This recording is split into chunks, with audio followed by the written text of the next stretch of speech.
Yo, what's good people? Welcome back again to a brand new podcast presentation of Yosef's Two Cents. Tonight, I want to share with you some life lessons on the passing of Mr. Kevin Samuels. There are so many life lessons for us to learn, to remember, and adapt and to live by. This is where I come in. I'm going to share some things with you that you need to know, no matter how painful these truths really are. As always, I'm your man Yosef X, and I welcome you back again to Yosef's Two Cents. We will get things started momentarily. Sit back, enjoy, and we'll be right back after this.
All right,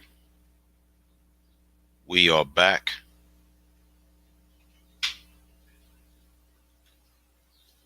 on Facebook and YouTube. Let's see, we are broadcasting live on Facebook and YouTube. Happy to have all of you with us back on Yosef's Two Cents podcast. Normally I get started around 7:15, 7:30, but because of the enormous amount of reactions concerning the recently departed Kevin Samuels, I'm looking at this like it's a huge jigsaw puzzle, because there is so many pieces to the life lessons that we have to learn as well as accept. So I'm going to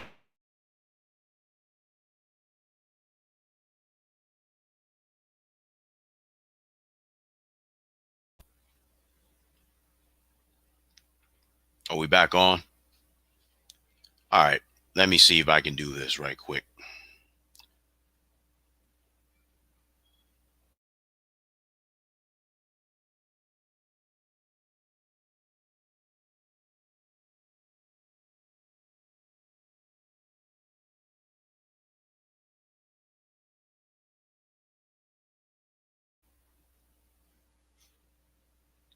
All right.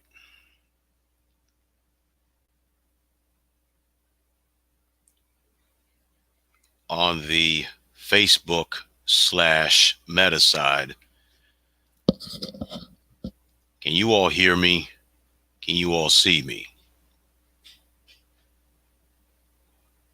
Let me make sure I get everything straightened out before I go on here.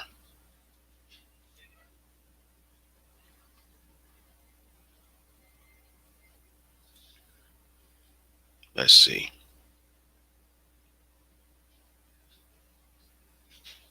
I want to make sure that you all can hear me and you all can see me before I continue on with my commentary. Let's see who has joined us tonight. Little sis, Angel, what's going on? Thanks for joining us tonight. Happy to have you with us tonight. Brother Barron, good evening to you. Thanks for joining us. As always, Lady Marla, good evening to you as well. Thank you for joining us. On the Facebook side, and now on the YouTube side, we have Mrs. James with us. Good evening to you too, madam. Thank you for joining us as well. I hope you and Elder James are doing well. I'll ask again before I go on. Can you all hear me? Can you all see me?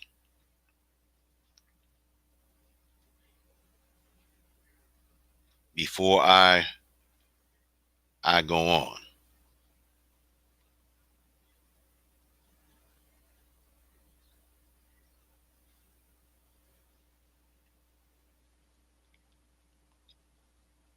All right. Because there's a lot of truths that we have to address, and there's a lot of pieces of the puzzle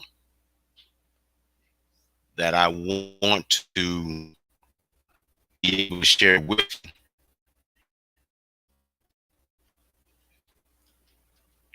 So before I go on, I want to make sure I get it right. All right. Let's see. All right. All right. Good. Good. Good. Good. All right.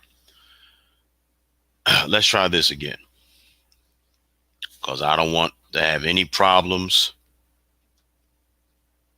with the Wi-Fi or anything. All right. Hey, Giselle, what's going on? Thanks for joining us tonight. All right. Listen. As I was saying, there's a lot of lessons for all of us to learn concerning the passing of Kevin Samuels. There's a lot, I mean, a great deal of lessons to be learned for both the man and the woman. And there are plenty of pieces of the puzzle. See, I'm looking at this like it's a great big giant size jigsaw puzzle, because there are plenty of life lessons to be learned if we would take the time to sit down and let's reason together. Because the incendiary statements and remarks that I have been seeing and hearing have been absolutely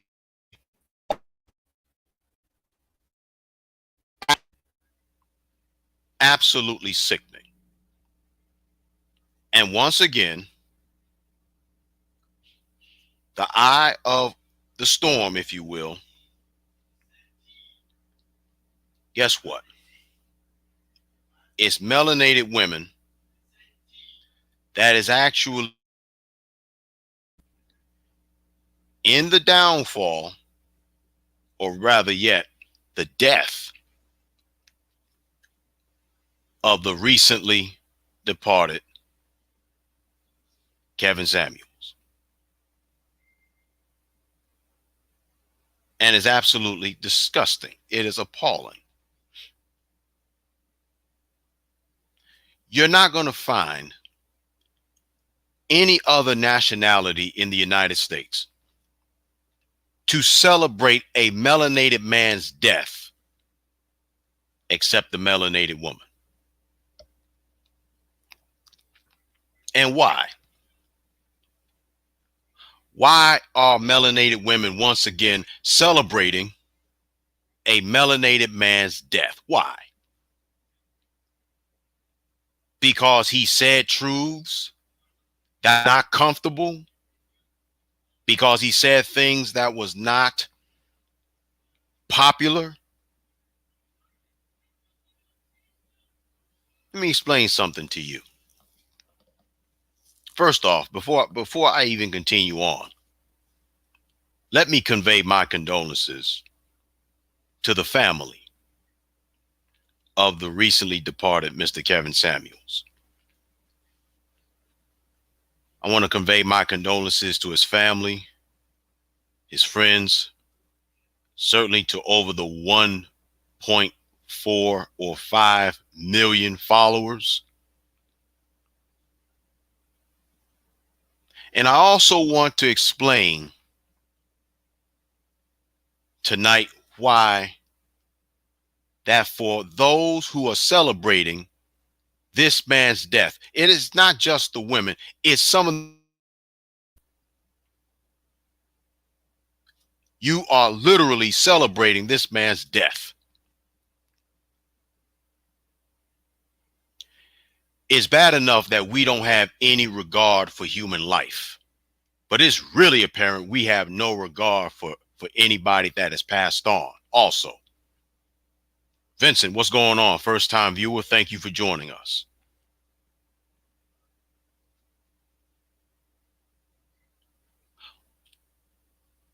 I could see if this man was actually a serial rapist.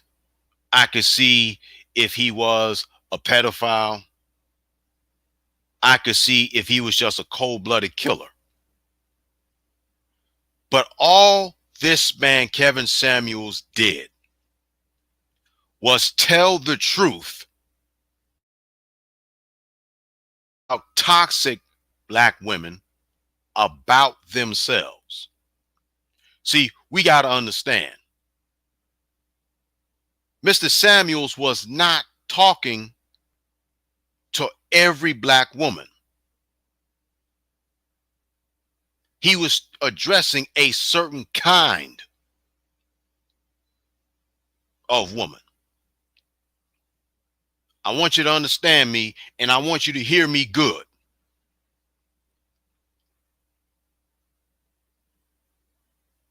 He was not addressing every black woman. He was addressing the black woman that's promiscuous. He was addressing the black woman that deliberately kept her baby's father away from the child, knowing that he wants to be a part of that child or the children's life, and deliberately put him on child support, knowing that would put him in a financial bind.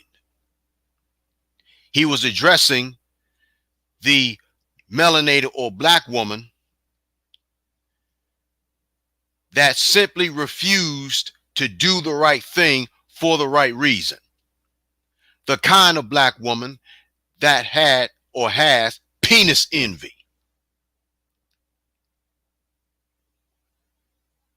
See? And for those of you that have the nerve and the audacity and the unmitigated gall to celebrate a man's death the very same way you celebrated Kobe Bryant's death, Those are the kinds of women he was addressing, he was talking to, and those were also the same kind of women that would always call in on his show. We gonna set it straight tonight, because I'm hearing all kinds of incendiary statements, and if I'm not hearing it, I'm certainly reading it.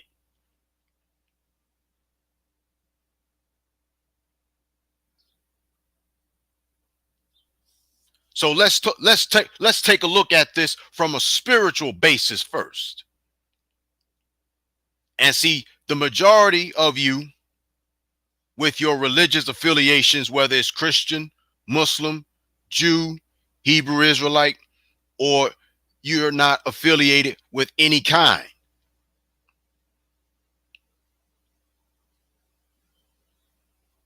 Let's get it straight tonight.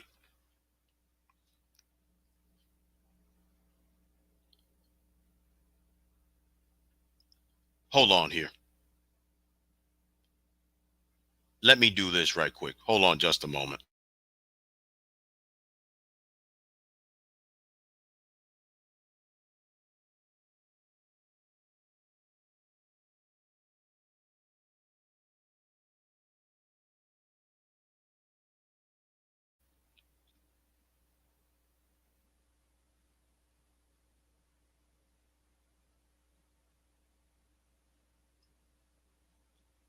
All right. Let me make sure all right. All right. All right. See, he was talking to those women that does not believe in what these books teaches. The Bible, the Quran, and the Apocrypha. So the Bible and Apocrypha goes hand in hand. The Apocrypha are the so-called lost books of the Bible, along with the 66 books of the Bible.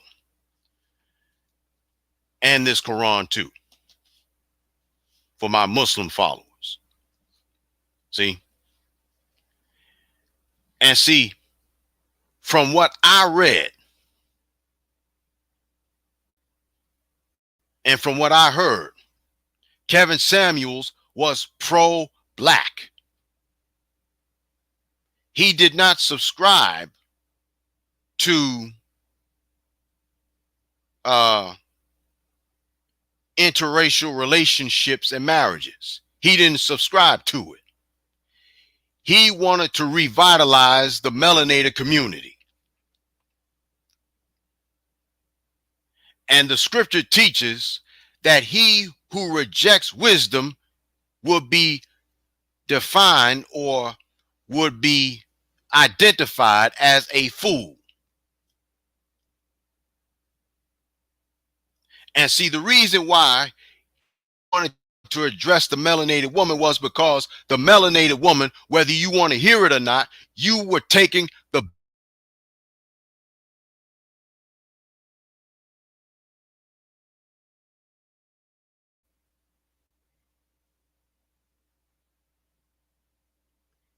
I apologize.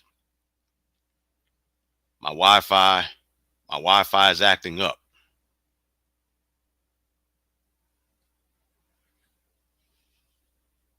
I apologize. My Wi-Fi, it was acting up. I'm going to say it again. He was addressing the melanated woman the most because the melanated woman was taking the biggest L's and was taking the most L's. But before he got on the melanated woman's case, he was getting on the man's case. He was getting on the man's case. And when he was getting on the man's case, he was worse on the men than he was on the women. Oh, we're going to get it. We're going to get it straight tonight. I got to get it straight with y'all tonight. Because all this disrespect all of this besmirching, listen, you toxic black women, you have no idea what you have done. And you don't realize that there's soon going to be a backlash. What kind of backlash is there going to be? Well, black men are not going to be vouching for you anymore. And then you're going to even have some other black women that's not going to be vouching for you no more. They are washing their hands of you.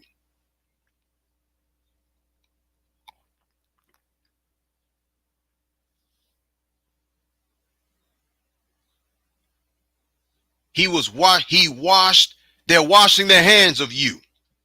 The melanated women and the men.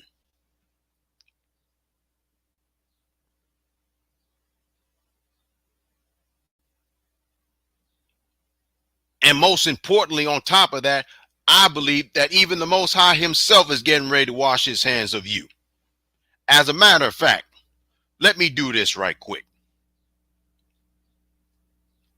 Google, what is the definition of a reprobate? Here's the definition of reprobate. An unprincipled person, often used humorously or affectionately. An unprincipled person. Meaning, right is wrong and wrong is right.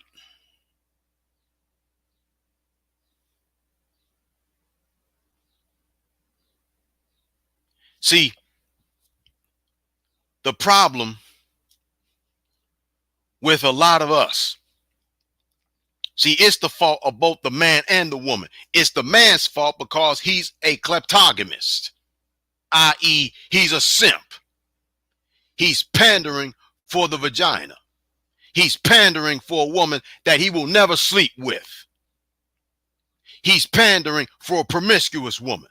He's pandering for a woman that's a banana gobbler, a connoisseur of wangamafangs.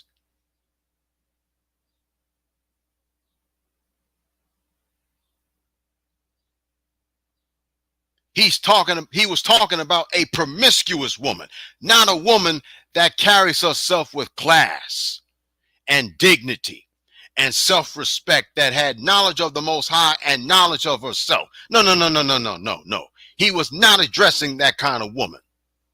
If anything, he applauded that kind of woman. Now, I'm not saying that I agree with everything that he taught, because I didn't. Pardon me. See? But the reality of the matter is this. The only ones that's making all kinds of incendiary statements and remarks are those that hate truth, and they hate accountability. And these simps out here, these kleptogamists, they're watering down this truth.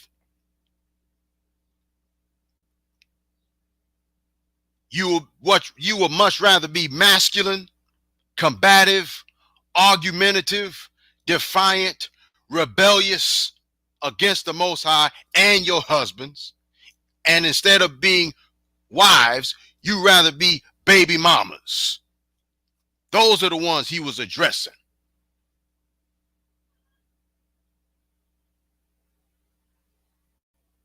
Let's get it straight tonight. Or as Minister Jap said earlier today, shout out to you, Minister Jap. He said, let's talk heavy. Let's talk heavy tonight. See, let's talk heavy tonight. He was addressing, Mr. Samuels, he was addressing those promiscuous women that call women that are honorable and decent. She would call them pick-me's. When in essence, the ones that were the real pick-me's are the ones that was always kvetching and complaining about there's no good man out here. There are plenty of good men out here, but after what has happened, they've washed their hands of you. They want nothing to do with you. That's what's happened.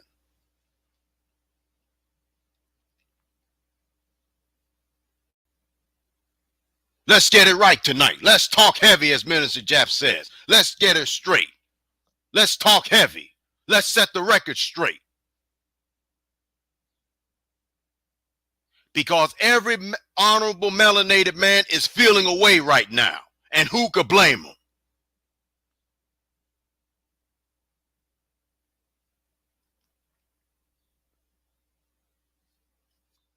That's the doggone problem with this society right now. You got overly sensitive people that gets offended when the truth is being spoken. Listen, because the truth is, if you celebrated Kobe Bryant's death and you celebrated Kevin Samuel's death, I know good and hell well how you feel about the rest of us. I know you do. I know you do.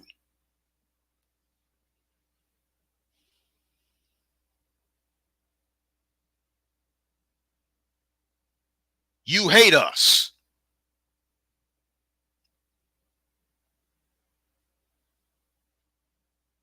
You hate and you despise us.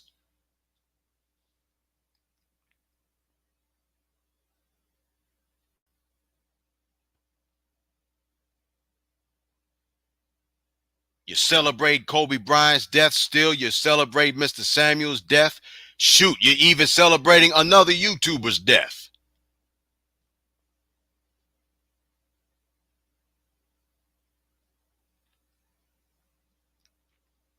Remember, I said some time ago that the Most High, he wants to see his sons and his daughters prosper, but even the Most High gets tired of you, and eventually even he gives up on you. Remember I said that? I said that a few weeks ago.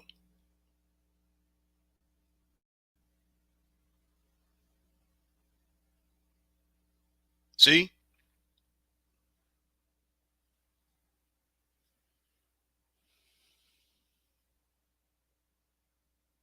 They hate us.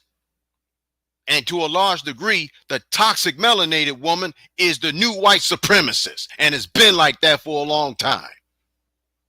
But spiritually, let's get into it.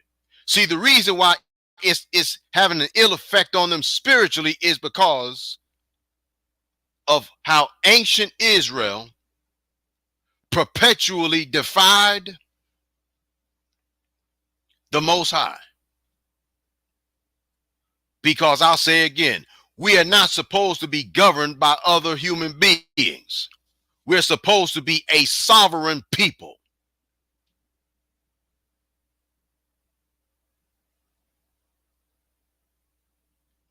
And a large part of the reason why a lot of us continues to catch the hell that we're catching through is also found, the answer is found in Deuteronomy chapter 28, all 68 verses. I would go through all 68 verses. I just don't have time.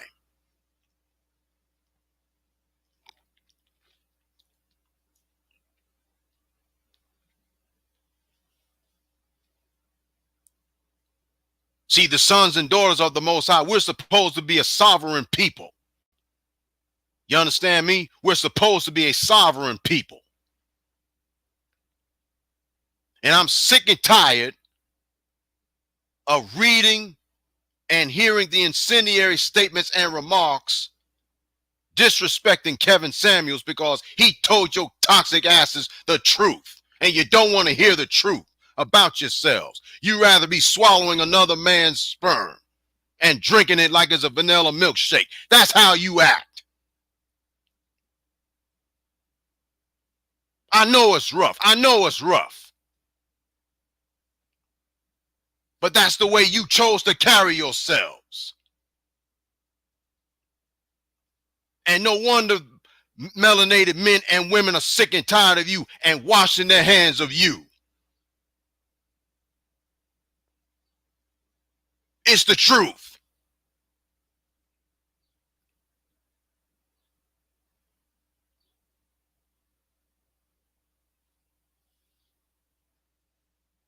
And a lot of you didn't realize that Kevin Samuel spoke to the brothers first.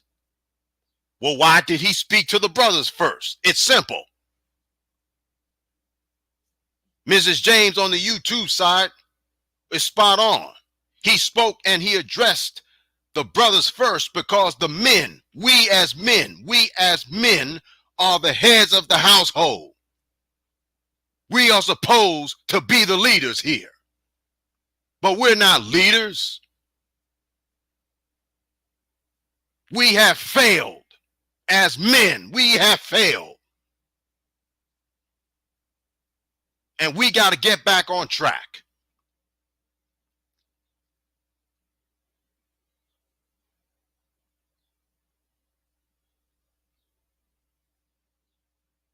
He was addressing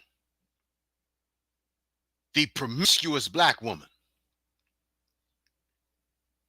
He was addressing the promiscuous black woman, not the black woman that already has her stuff together already, that is already wife material. No.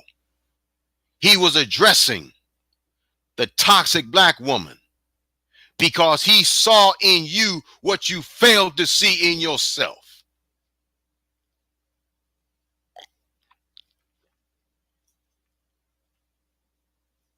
I got to quote Minister Jap again. Let's talk heavy tonight. Let's set the record straight tonight. So from a spiritual basis, because of ancient Israel's defiance and revolt, a perpetual revolt has led us down, and we have become eyewitnesses of a whole lot of challenges that in all essence we had no business going through in the first place. Kevin Samuels was not addressing every black woman. No. He was addressing that disrespectful black woman. And for those that say he didn't help anybody, I beg to differ. Yes, I do. Yes, I do.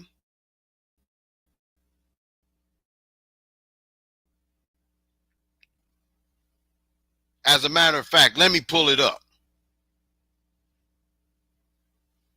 Since you all say that Kevin Samuels didn't help anybody, let me pull this up. Let me pull a sound bite. And I'm going to get to your observations in a moment, but I'm laying the foundation. I'm setting up the premise. Let me pull this up right quick. Since those who argue that Kevin Samuels didn't help nobody, let's hear what this sister says. Let me pull it up right quick. Listen to her. I can't believe I'm making this video, but I found Kevin Samuels' videos last year, maybe a little bit over a year from today, and I found him at the perfect time. I was going through a breakup from a long-term relationship and even a called-off engagement. My life had literally changed. I had to start over. With starting over, I had to really dig deep and find myself and hold myself accountable. And Kevin Samuels really helped with that. I started eating more healthier, finding my peace, tapping into my femininity, going to the gym, really just changing different habits about myself that I didn't even realize were toxic and were negative, as well as learning men and what men want and what I can offer to be a better woman and to eventually be a wife. Rest in heaven, Kevin Samuels. Did you hear what she said?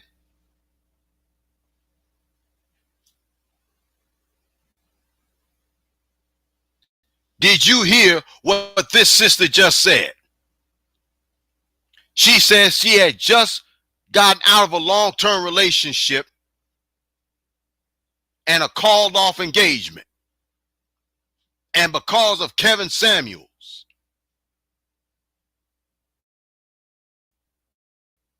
She had to dig deep within herself.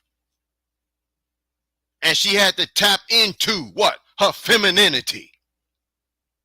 She had to change ways about herself that she didn't know was toxic and destructive. So don't y'all sit here and tell me that he didn't help nobody. That's bullshit.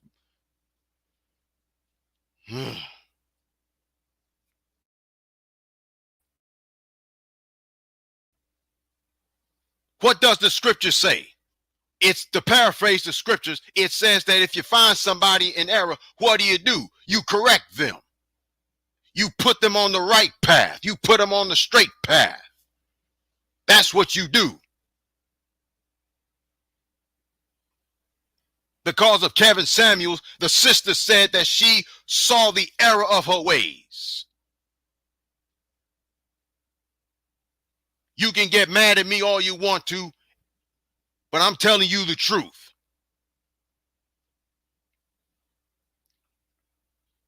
So what's the first life lesson that we can learn from Kevin Samuels' death? He helped people. That sister was just one of many who he helped.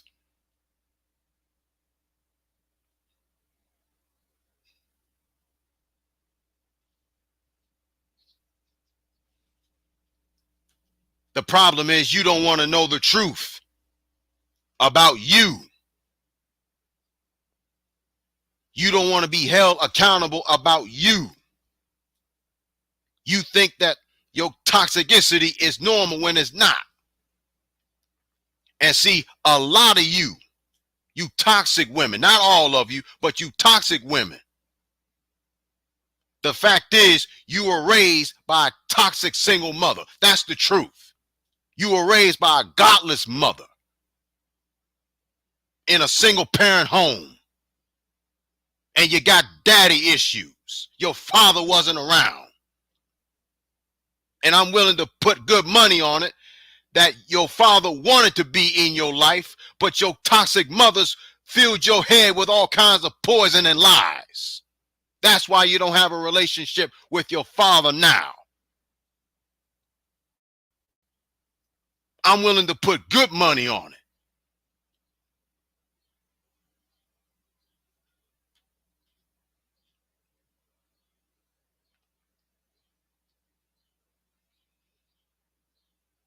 I'm not saying that there aren't any good single mothers out there. Circumstances happen.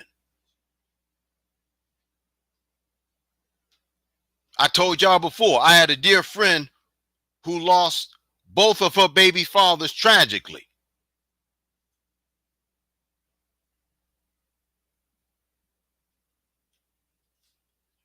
Her first baby father was a horrible asthmatic, and he died as a result of being an asthmatic. Her second baby father, he was murdered.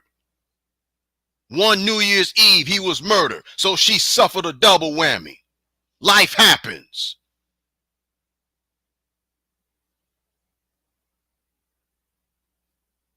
Both of her baby fathers died. She suffered a double whammy. Life happens.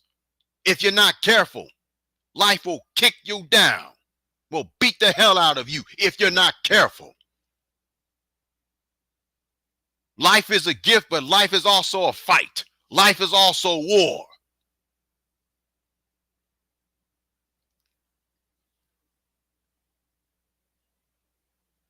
Women are widowers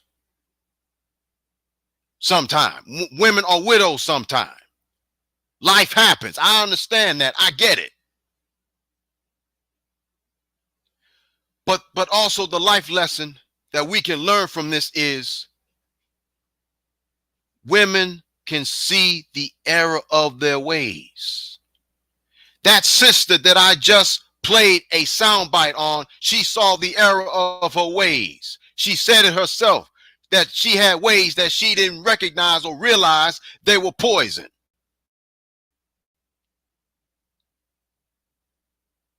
And one of the things she also says she learned to tap into was her femininity. I'm going to tell you again, because you hadn't heard me say it before. I'm going to say it this time. Again, a man does not want a masculine acting woman. A man does not want Stone Cold Steve Austin wearing a dress. A man does not want a woman that reminds him or looks like The Rock wearing stilettos or Booker T in lingerie. A man don't want that. A man wants a soft, feminine woman.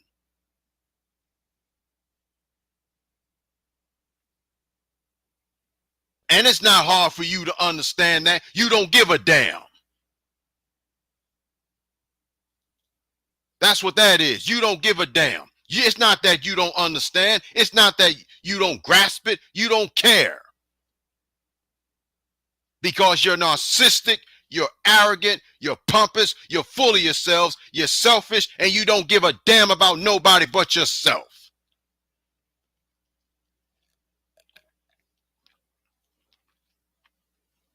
Take it or leave it alone, but that's the truth.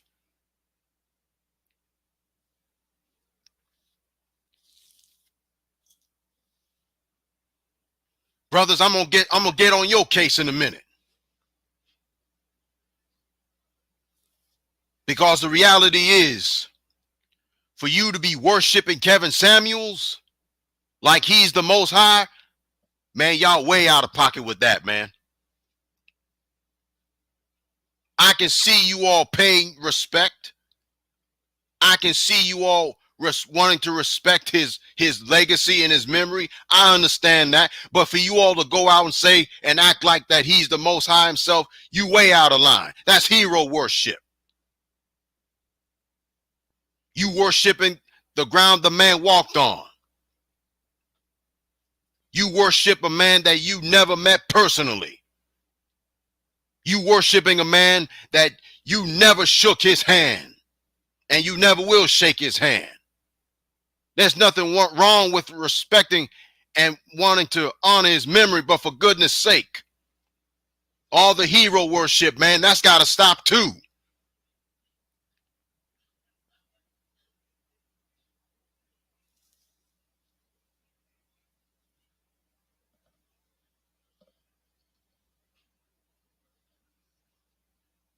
See?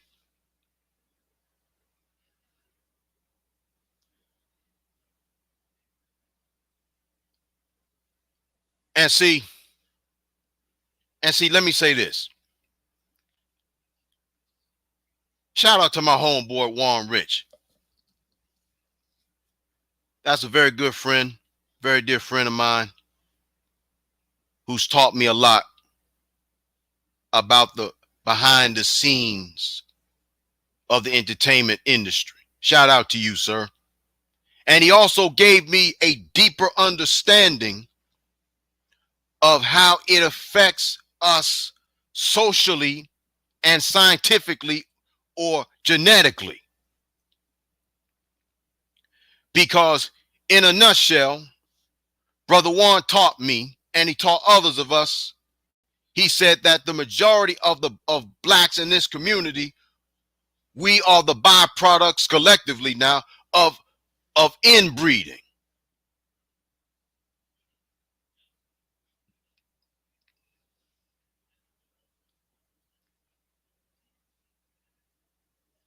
And not only are we the byproducts of inbreeding, we are also the byproducts of single parent homes, which I made mention of a few seconds ago. See?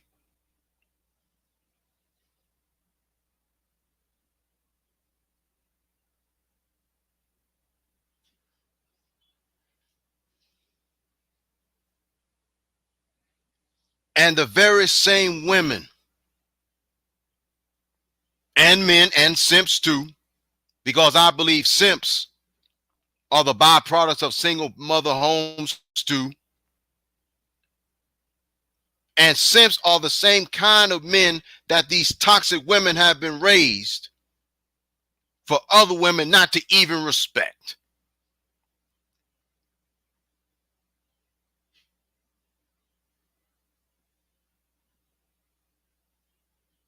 Let's call a spade here.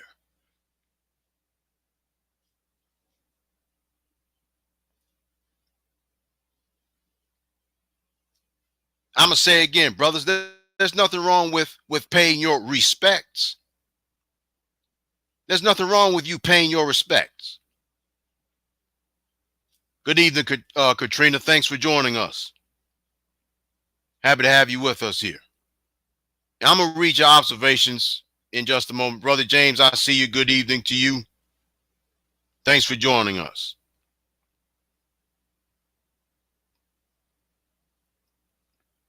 And I'm not on Kevin Samuels' bandwagon. I agree with him on. And I'm going to get to that in a minute.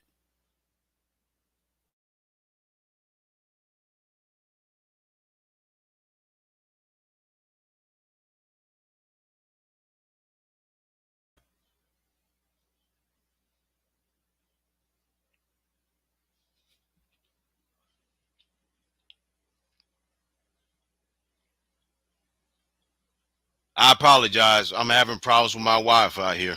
It keeps going in and out for some reason.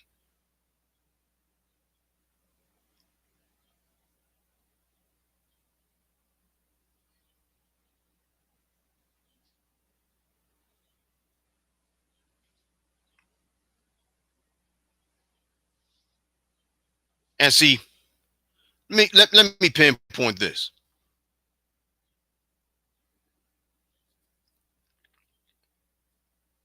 When Kevin Samuels made mention of his definition of what it means to be a high-value man, talking about wearing a three-piece suit, shirt, and tie, making six figures, I disagree with him on that. That's not my interpretation of a high-value man. Let me share with you what my interpretation of a high-value man is.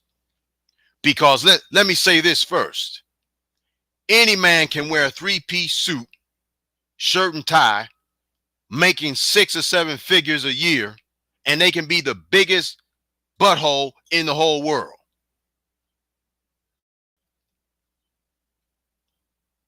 But to me, a high-value man is a man who is a God-fearing, God-loving man, who's rooted and grounded in himself, who does the right thing for the right reasons. He's not the opinion of other men and women.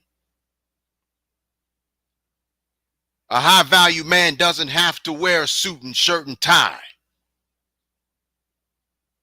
If he wants to wear a suit, shirt, and tie, that's on him. But if he doesn't, that's on him. It doesn't take away the character. A high-value man's character is what makes him high value. Does he believe in doing the right thing for the right reason? Does he believe in marriage? Does he believe in being the best version of himself for himself? A high-value man improves on himself. He works on himself.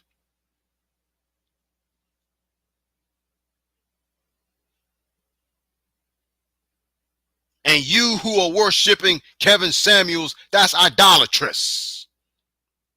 And doggone it, the Most High ain't pleased with idolatry. That ain't.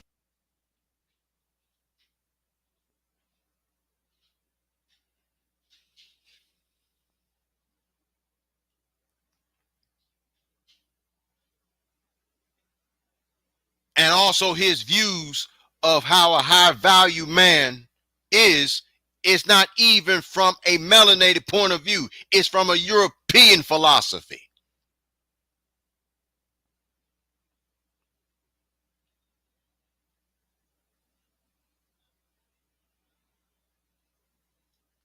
That's my interpretation of what a high-value man is. Do you believe in doing the right thing for the right reason? If you're going to be in a committed relationship or marriage, Are you going to be faithful to that woman? And make sure the woman's going to be faithful to you, because when you're faithful to her and she's faithful to you, that means you're faithful to the Most High altogether, because you all are walking replicas of one another. So when you abuse one another, you abuse the Most High, and that's just like abusing yourself. You are part of her. She's a part of you. And the both of you, if the marriage is of the Most High, you are part of him. That's what a high value man is to me. You digs?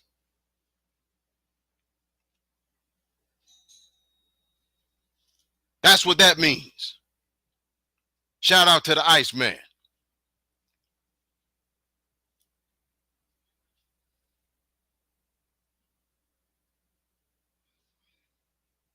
That's what that means.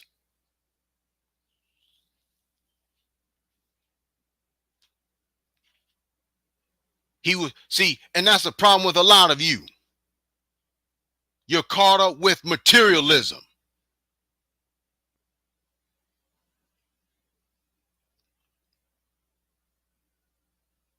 You're walking around here with Gucci belts, Jordans, expensive designer clothing, and the designers themselves don't like black folk.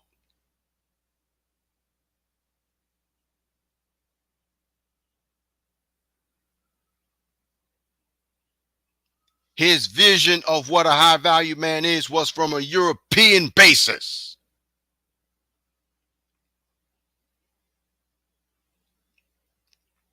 See?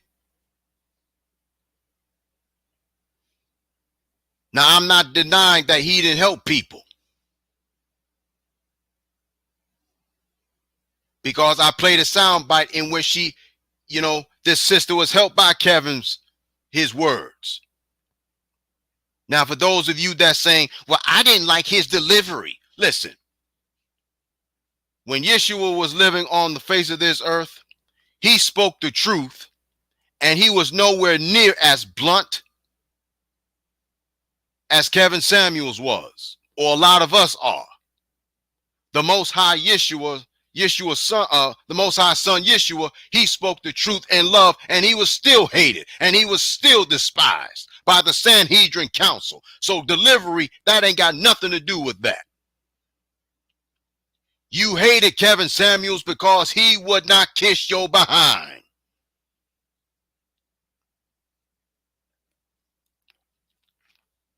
He wouldn't kiss your behind.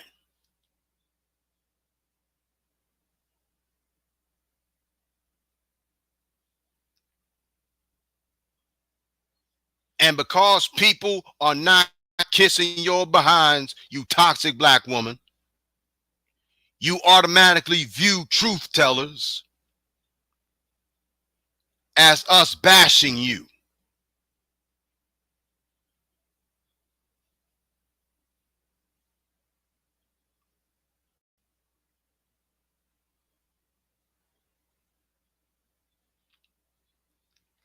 All right, let me digress for just a moment.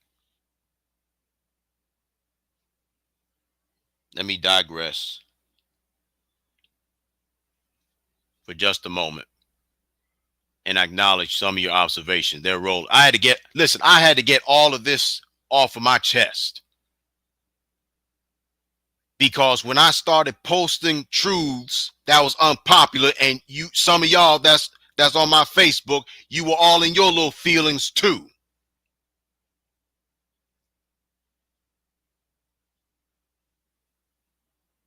I've been waiting all the way up until tonight to get all of this off of my chest.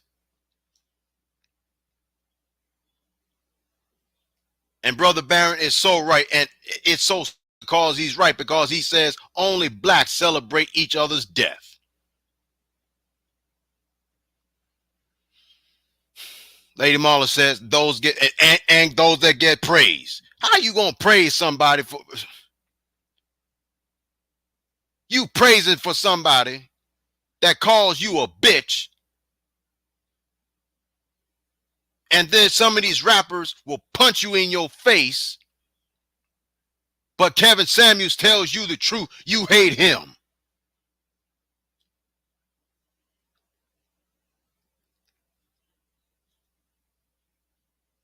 Vincent Gregory says, thank you for this video. These type of black women will honor a drug dealer first. They should never have this same energy for white supremacists. No, they wouldn't. No, they wouldn't. No, they wouldn't. And see, the kind of black women that will honor drug dealers, you know what they're called? Hybristophiliacs. That's what they're called. Hybristophiliacs.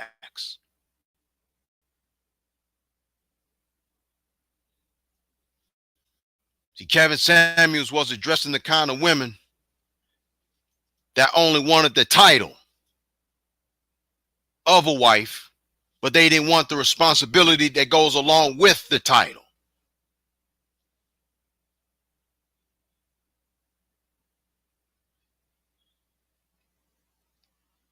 Brother Barron and I are on the same page. He says, I believe they just carry that title, but don't believe in. No, they don't.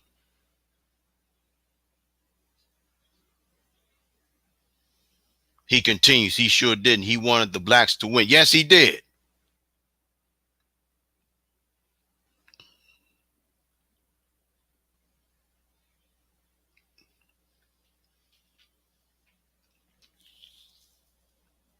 Brother Barron says he gave tough love, and those are the same people that disobeyed their parents.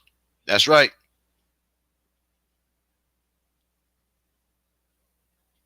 See, let me tell y'all something else too.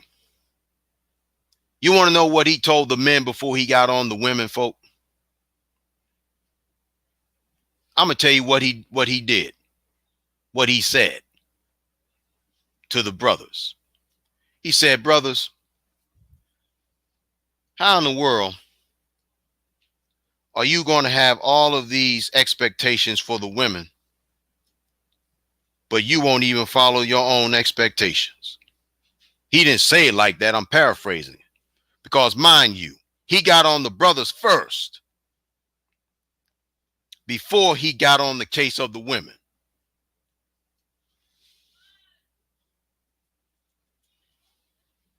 See?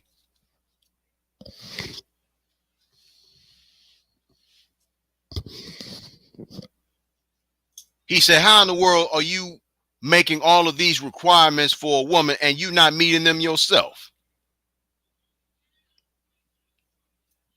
There's no logic behind that. Get in the gym, get fit, get in shape, do better for yourself. The same requirements you have for the women, you need to meet them for yourself first. That's what Kevin Samuels was talking about.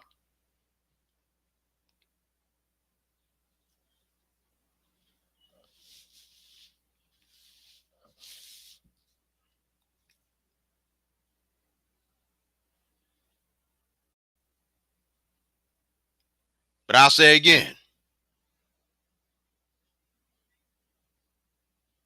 let me go through your observations right quick so I can get back to some other things that you all need to know.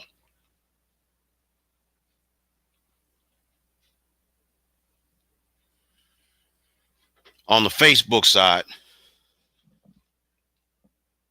good to see you, J. Cole. He says, I disagree with Kevin Samuels on many things, but he brought black women's dysfunction to a worldwide stage and told them they need to get in the gym and get married. Because he saw that they could do better, and he wanted them to do better. Look at this. Marla says 80% of black women don't even like black men. More like 90% after this.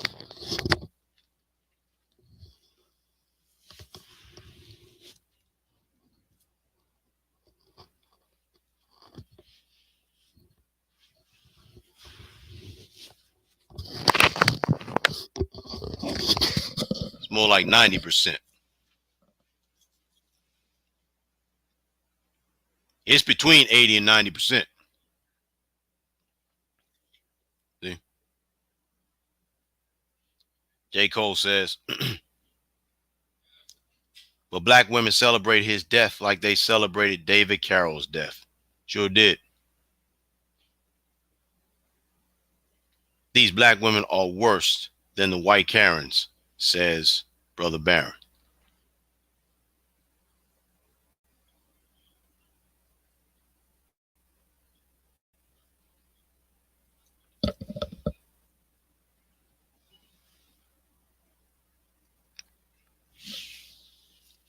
See, that's the problem. And see, these washed up actresses on a certain talk show on a certain platform called Fox Soul. The only thing I like about it is the name, Fox Soul. It's a nice name. It's a nice name. I dig it.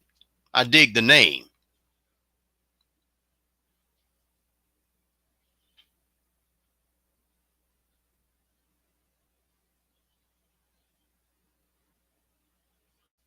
See?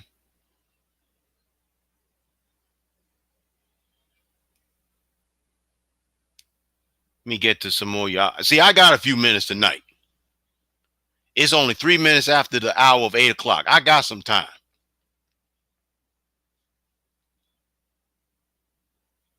Vincent Gregory says, you're absolutely right, Jason Cole. They're our oppressor, not the white man. How does the white man / system end up in our house? These black women sad. Let me answer that, Brother Vincent. Let me answer that. I'm gonna give you all a little bit of a history lesson that I discovered some time ago. I want you to listen to me, and I want you to listen to me very carefully.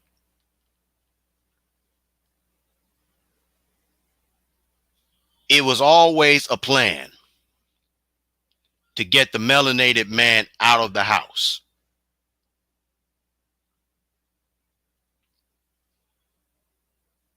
As we all know,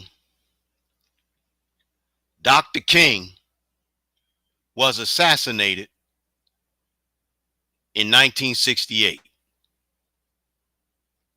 2 years after Dr. King's assassination, 1970, that is when the plan to execute getting the melanated father out of the house started. Because at the time, all you had to have was a high school diploma and to save your money, and you could have a pretty good retirement. See, the educated or the melanated man that was a carpenter or a contractor, who I like to call who had what I call educated hands. They worked in the factories and they made pretty good money. But when Big Daddy government approached the black woman to eradicate the fathers out of the house, this is what the deal was. This is what Big Daddy government started doing. Big Daddy government said to the black woman, listen, I'm gonna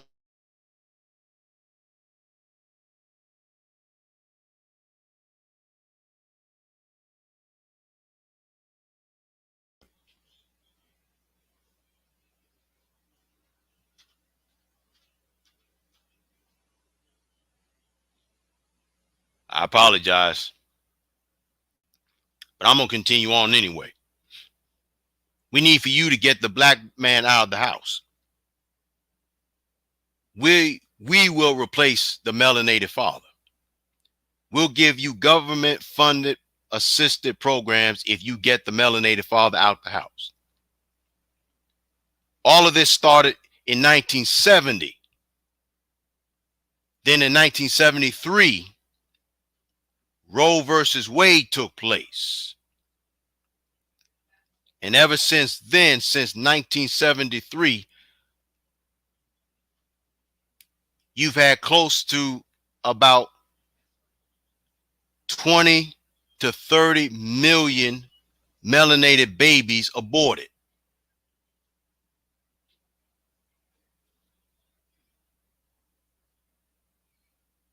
Planned Parenthood, along with Roe versus Wade, was a Machiavellian tactic to eradicate the melanated family. And guess who fell for it hook, line, and sinker?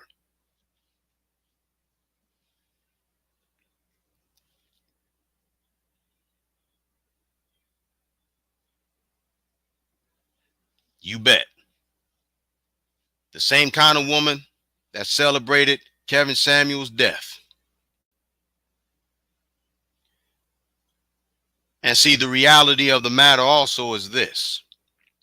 These are the same kind of black women that will kill their children in a heartbeat. And they don't need a reason to do it.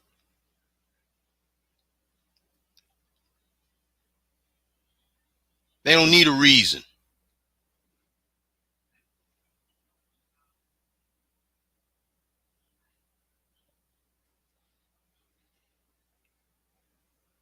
That's right.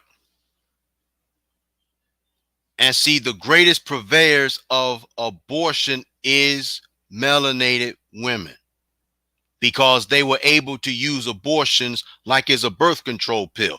Now that the abortion law could very well be overturned or overruled, they mad about it because they can no longer practice the promiscuous sex and ride the wangamathang carousel like they enjoy doing. They can't be going down on a dude and swallowing that man's children like they enjoy doing, and developing daycare centers in their throats and in their stomachs. I know it's rough. I know it's rough, but that's the reality as to what's happening here.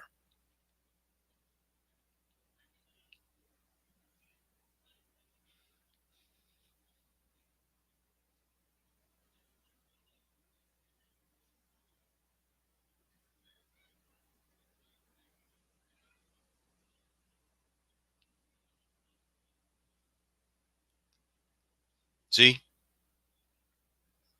I know it's rough. I know it's rough.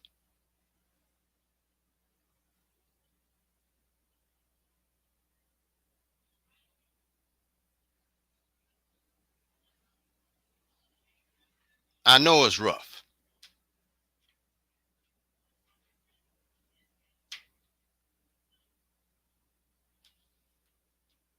I know it's rough.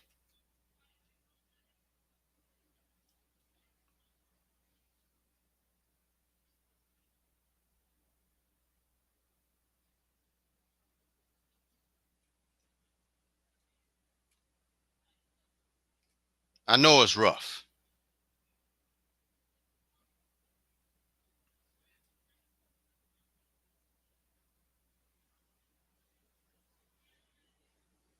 But see, here's the thing that you don't realize.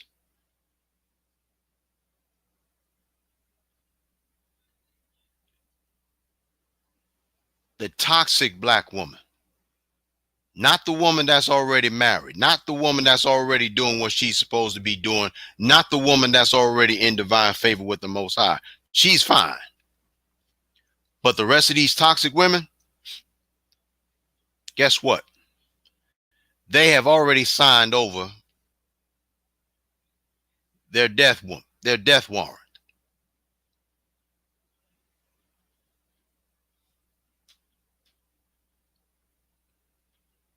On the YouTube side, Mrs. James and Elder James said, my husband said, the black women are helping the whites to destroy black men more. Men better watch out. Fire is coming soon.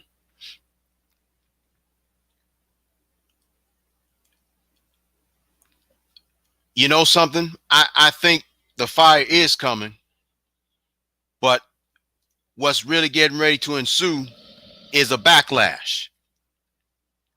And the backlash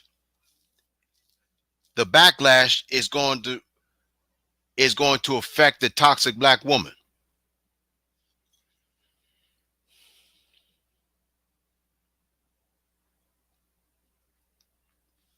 See, I'm gonna throw this out here too. You see, the reality of the matter is this: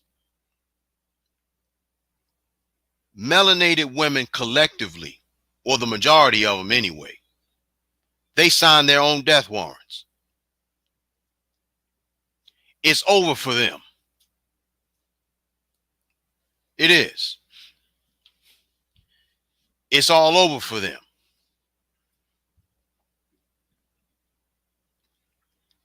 Excuse me. And the reason why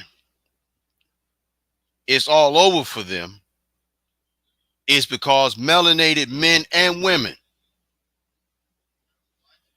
guess what? They have washed their hands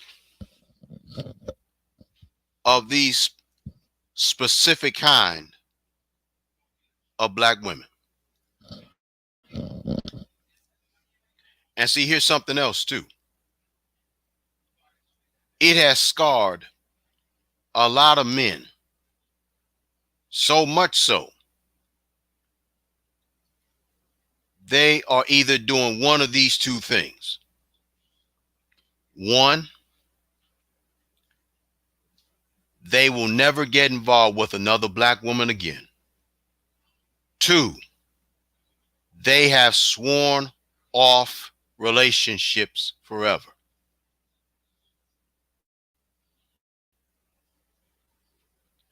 And see, more and more men are getting ready now to turn even more violent against these black women.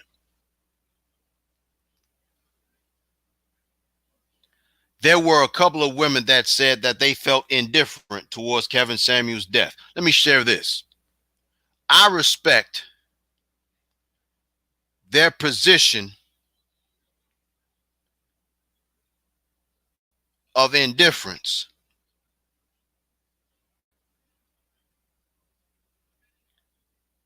more so than I do those who are celebrating his death. For anybody to be indifferent, say, look, I'm sorry the man is dead. I'm sorry he passed, but I'm not going to celebrate his passing, nor, it doesn't have any bearings on me.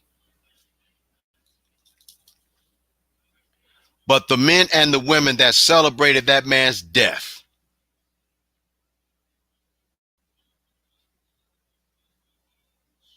they're not even human. No. They are not even human. They're subhuman at best.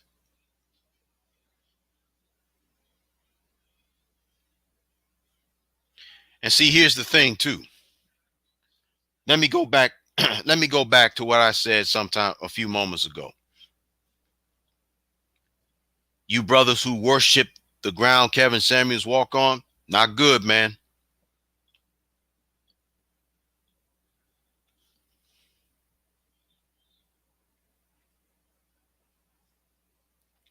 It's not good because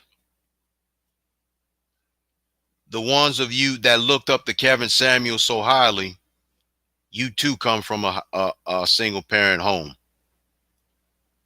You were looking for a father figure because your biological father wasn't around.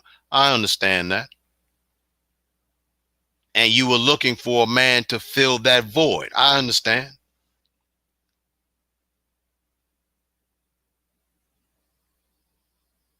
I get it.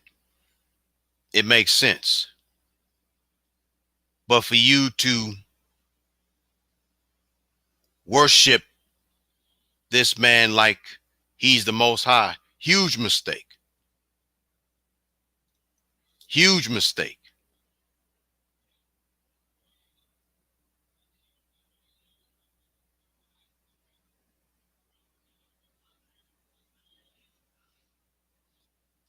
You can't worship another man.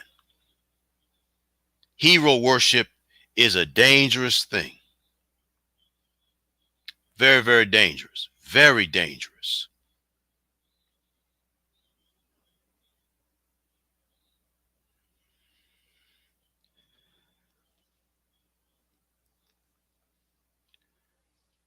In this book, the Apocrypha,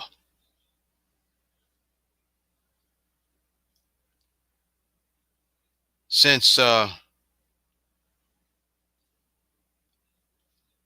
women like to call themselves bad bitches, let's see what the scripture teaches about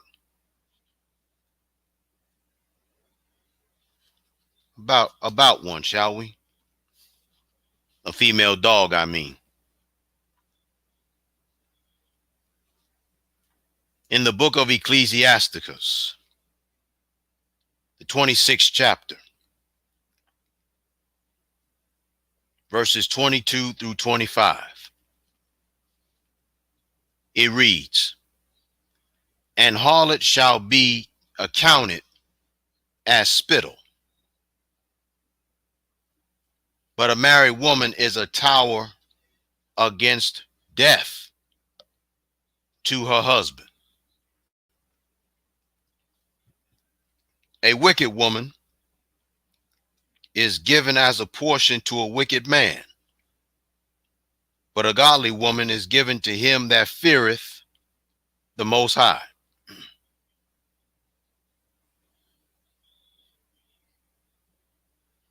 A dishonest woman contemneth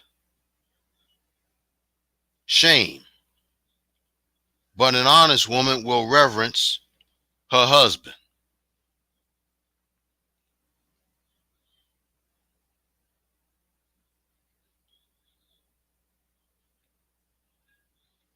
Verse 25, "A shameless woman shall be counted as a dog."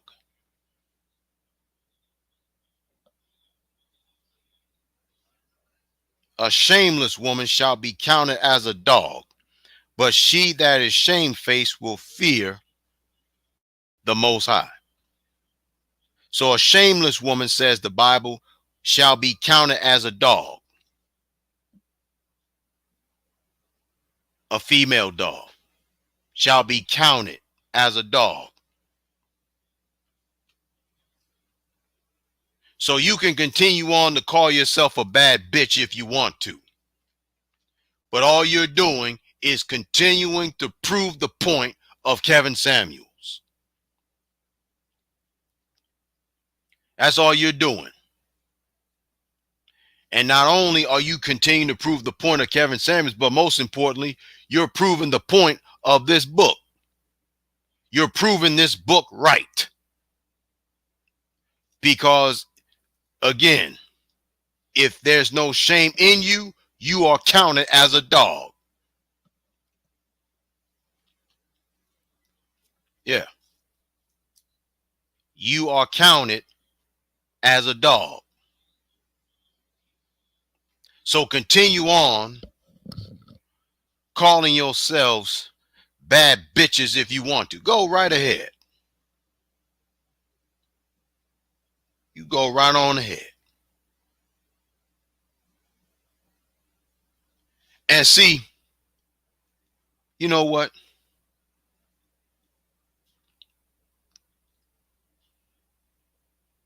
I sure did. I sure did, Giselle. I sure did. I sure did. See, Brother Barron, I'm glad you made the point. He says that's why all the women that's against Kevin Samuels are not in here tonight, but had a lot of ignorant mess to say. Listen, we all knew that was going to come. And a lot of these heifers I blocked already. But the ones that I've blocked, for the ones I blocked, there are many more. And to the toxic women that has been spewing all this nonsense, guess what? Let me ask y'all, where was this energy Where was all this energy when you had the opportunity to call that man on his platform?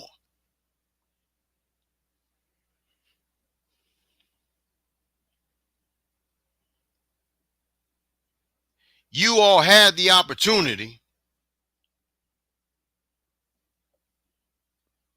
Where's that energy that y'all had?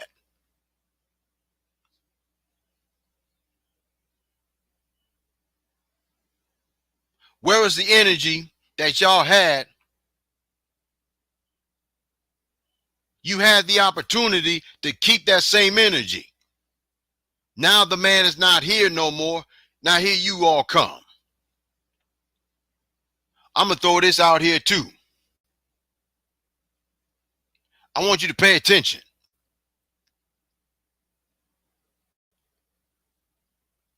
I want you to pay real close attention, because I'm going to say it again. Only a certain kind of woman Mr. Samuels was speaking on.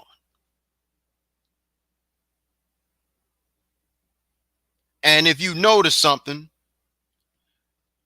all the same kind of toxic women that Mr. Samuels was addressing and getting on the case on, have y'all noticed something? They all got something in common.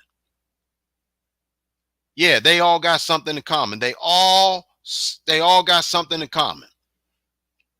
Besides them sounding like drunks. I'll tell you what it is. I'll tell you what it is. The very same kind of women that has been besmirching and disrespecting Mr. Samuels now that he's gone, they're all ugly as hell. They're all a poverty-faced critters. They are all struggle faces. They are all sea biscuits. They are all swamp donkeys. They are all walking eyesores. They are all connoisseurs of wangamathings. They enjoy drinking other men's sperm like it's a vanilla milkshake. They are all promiscuous. They all have daycare centers in their throats and in their stomach. And the lips of their vaginas look like house curtains. Now that's the truth. And all of that is the result of being a promiscuous woman.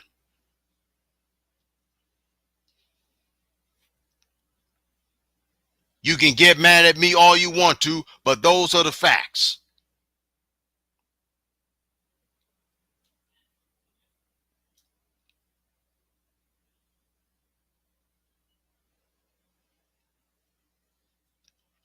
These are the same kind of women that are popping out bastard children deliberately, that got ran through when they were in junior high school, and in college, because the whole varsity team had their turn and had their pound of flesh.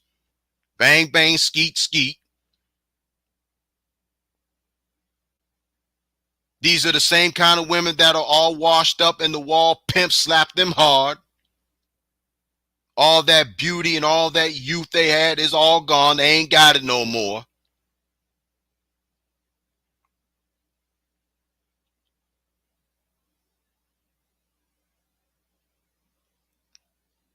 The lips of their vagina look like Oscar Mayer lunch meat that went rotten. Those are the same kinds. And those are also the same kind of toxic women that expects for a man to settle for them, and they get mad at us for not having for having standards and not taking their nonsense. That's the kind of nonsense I'm talking about tonight.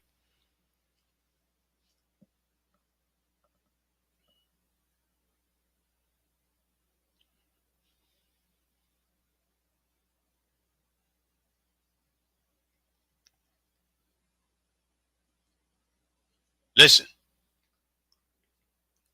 if you're enjoying this podcast, I need you to donate to my Cash App. My Cash App is $hidden one truth. That's $hidden one truth. Donate to this cause. Donate to to our podcast, this podcast, donate. My Cash App is $Hidden1Truth.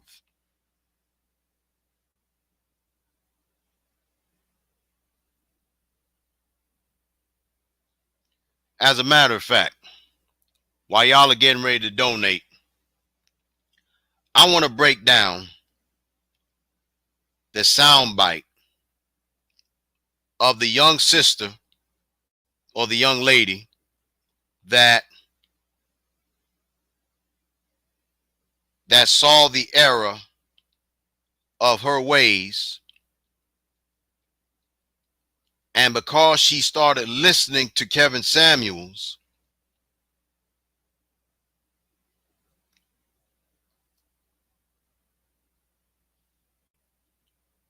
she saw the error of her ways. I want to break this down right quick. And then I also want y'all to hear a sound bite of a group of washed up women that ain't got nothing to offer. And I'm going to break that down too. But first, I want to break down this young sister. Listen to her words again. It's only like a minute sound bite, but I'm going to break this down in a few minutes that we have time. And while I'm setting it up, like the video, share the video, tag your family and your friends. And on the YouTube side, like, share, and subscribe. And on both platforms, donate to this podcast. My Cash App ID is $Hidden1Truth. That's $Hidden1Truth. It's time to donate. It's time to donate. But I'm going to break this down to what this sister is saying. I'm going to break this down. You heard it in its entirety, and it's only a minute long. But I'm going to break down what this young sister is saying. Take a listen. I can't believe I'm making this video, but I found Kevin Samuels' videos last year, maybe a little bit over a year from today, and I found him at the perfect time. I was going through a breakup from a long-term relationship, and even did y'all hear what she said? She found his videos during a difficult time in her life, going through a breakup, a called off engagement.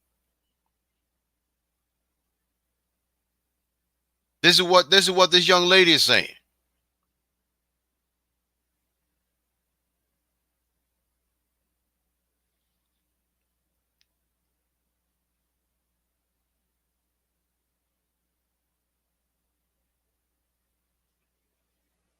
She said she found him at the right time.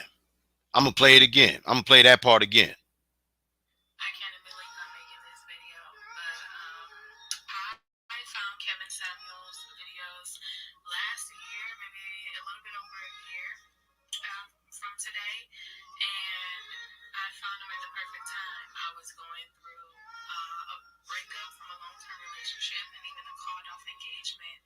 My life had literally changed. I had to start over. You heard that?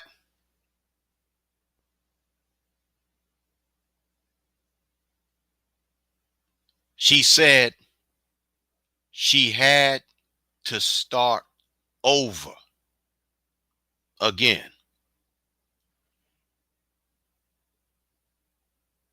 Listen. And see, here's the thing. This young lady knows for a fact that she had better get her act together. Otherwise, she's going to wind up like Vivica A. Fox. And we all know how Vivica A. Fox looks. She is not the Vivica A. Fox of old, let me tell you. She has become a walking eyesore. She went from being easy on the eyes to a walking eyesore. But we'll get into that in a minute. Let's continue. With starting over, I had to really dig deep and find myself and hold myself accountable. Did you hear that? She said she had to dig deep and hold herself accountable.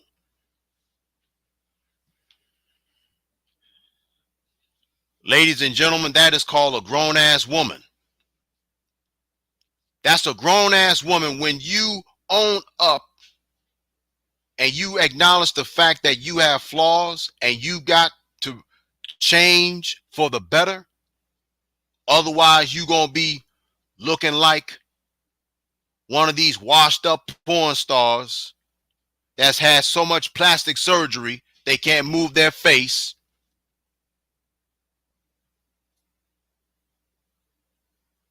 See? I'm telling you. She said she had to hold herself accountable. That's a grown-ass woman talking right there, ladies and gentlemen. That's a grown woman talking. That ain't no little girl. That's a grown woman talking, rediscovering herself while she has time. Let me play that again. She's holding herself accountable. Let's continue. I had to really dig deep and find myself and hold myself accountable. And Kevin Samuels really helped with that. I started eating more healthier, finding my peace, tapping into my femininity. Did you hear what she said? She said tapping into her femininity. Did you hear what she said? She said she had to tap into her femininity and she started eating more healthy.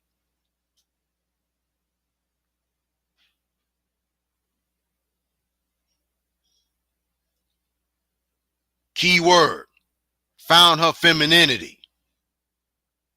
Meaning that she got sick and tired of being a wangamathang softener.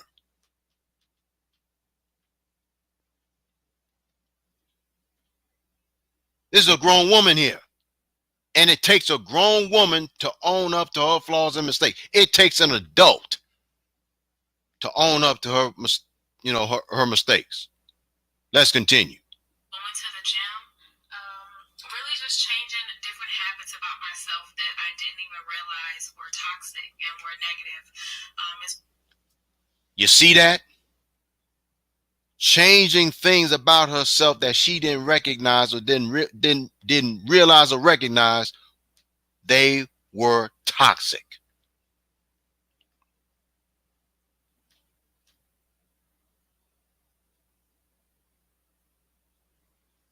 That's called grown woman talk. That's called not being defiant, not being rebellious, not being a butthole, not being a bit, but being a grown woman and owning up and womaning up, putting on her big girl's panties, as this called, and realizing what she has to do.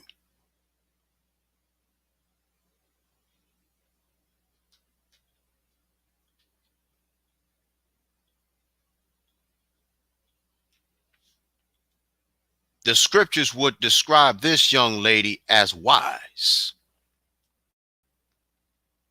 To paraphrase the scriptures in Proverbs, it says, he who accepts wisdom is wise. It doesn't, the scripture doesn't teach, it's not worded like that, but it means the same thing. She owns up to her mistakes. She owns up to her mistakes. And because she's owning up to her mistakes,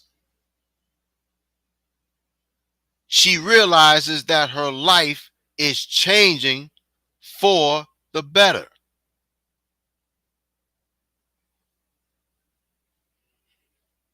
You ain't gotta give. You ain't gotta give. You ain't got. Listen. You can get mad at me all you want.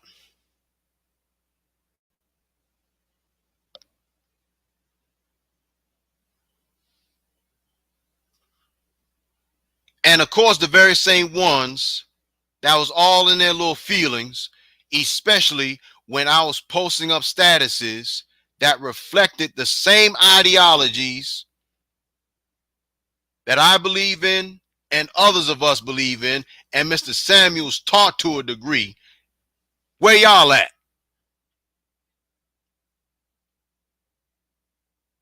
If I didn't block you, or if you didn't unfriend me, or you didn't block me, where you at?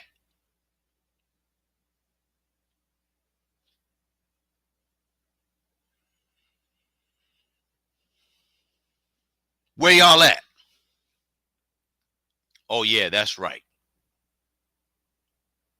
You ain't on the platform. You probably are listening in the shadows. You probably are watching in the shadows. You ain't saying a word.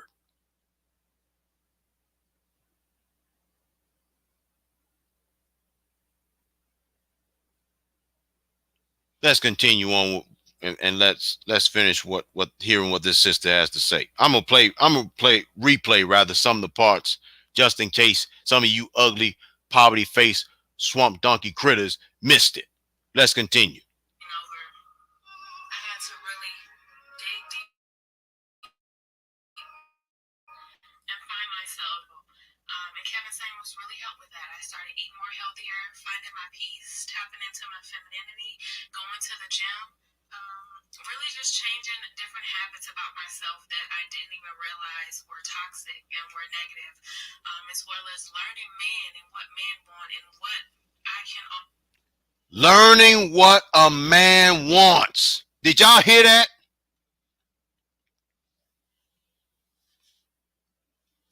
Did you hear what she said? Learning what a man wants. That right there, believe it or not, is the basic aspect of the science and idiosyncrasies of sex, marriages, and relationships. That's one of the basic rule of thumb. Learning your mate.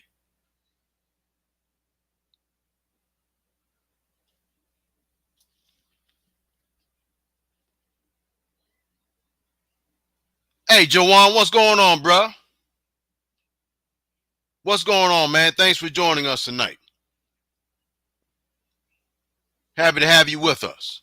That's one of the basic rules of the science and idiosyncrasies of sex, relationships, and marriages. Study your mate.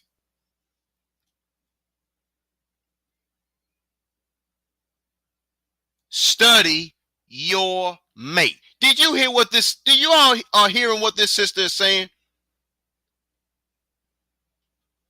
Do y'all? Do y'all? Are you hearing what this sister is saying?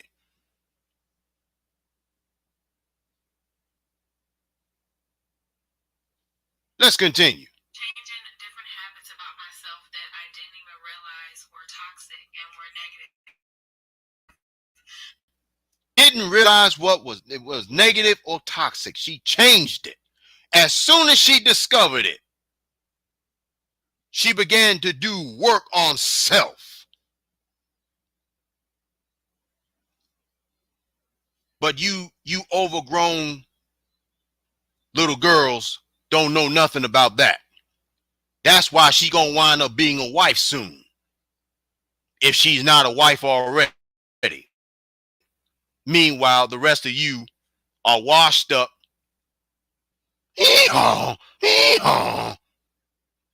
banana gobblers, and you still got a whole baseball team and nobody wants you.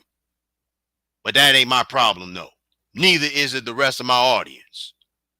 Let's continue. As well as learning men and what men want and what I can offer to be a better woman and to eventually be a wife. Did you hear that? Did y'all hear that? She said to eventually become a wife.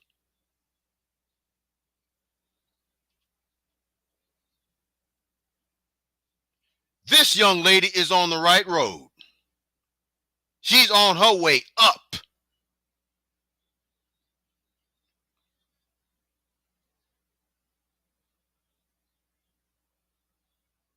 I'm gonna get to the struggle faces that my homeboy Warren Rich calls. I call them poverty face critters and banana gobblers, as Mr. Donovan Sharp. Shout out to you, sir. And also to Mr. Donovan Sharp, my condolences on the loss of your friend. I caught a little bit of your podcast earlier before I went on the air. My condolences to you, Mr. Sharp. But did y'all hear what this young lady said? So she can eventually become a wife. Did y'all hear that? She didn't say a concubine. She didn't say a hoe. She didn't say a bad bitch. She said a wife. And her chances of being or becoming a wife just shot through the roof. I'm going to have to get an inoculation against sea biscuits. Because the fact is, they were spewing all this nonsense all the way up until the night. Where they at? They are not appearing on my platform. They didn't appear on the platform of Minister Jap. And man, listen, Minister Jap, he went plumb the hell off. He went off. He was livid. I caught a little bit of his podcast too. He was, man, listen. If y'all got a chance to listen to Minister Jap, his podcast earlier today, man, he didn't just cook these sea biscuits. He calls them German Shepherds.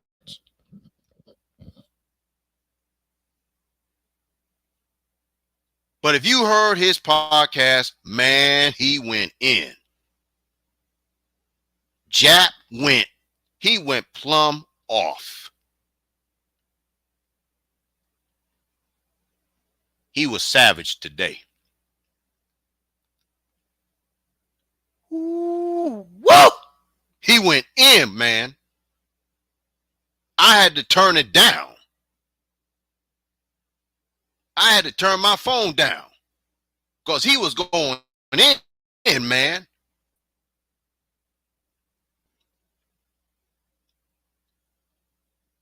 One more time, and then I'm going to let you all give you all a sound bite of the four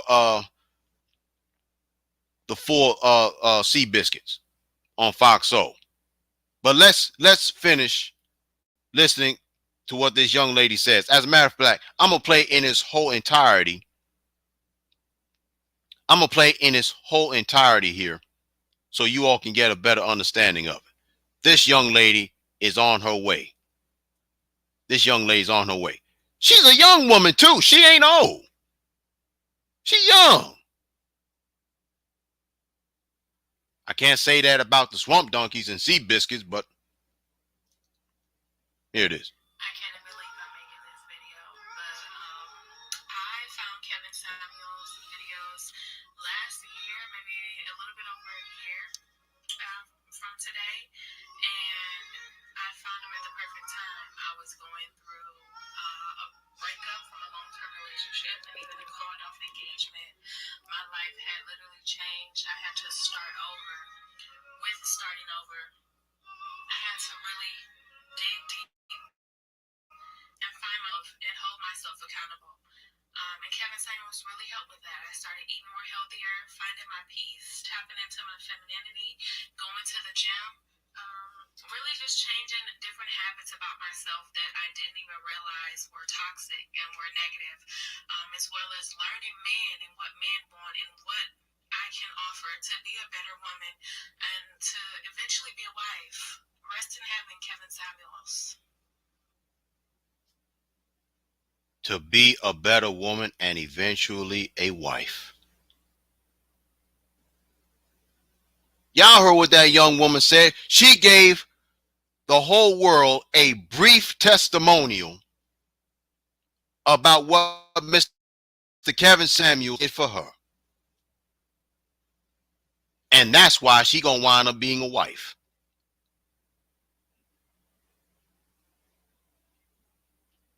Because she's studying herself. She's reinventing herself. You understand me? And because she's reinventing herself, she's reinventing herself for the better. She sees the error of her ways. She wants to be a better woman, and in turn, by her becoming a better woman, she's going to become a wife.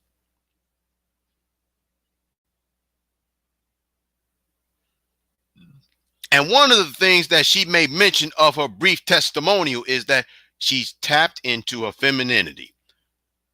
What do you swamp donkeys know, and what do you sea biscuits know about femininity? That's right. You don't know anything about femininity because you got wangamathang envy. You got penis envy. A lot of you want to be a man. That explains why I don't have my waves no more. Some of you swamp donkeys, you stole it from me 15, 20 years ago. You stole my waves when I was in my 20s. Heathen bastards. Anyway, Lady Marla put it right on the head. She hit it on the head. Taking inventory of herself. Spot on.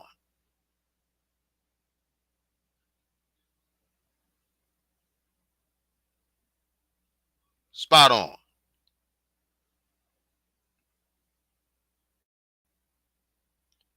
That that young lady really don't know how close she is to becoming what the Bible calls in the book of Proverbs a virtuous woman. She wants to be a virtuous woman. She's on her way.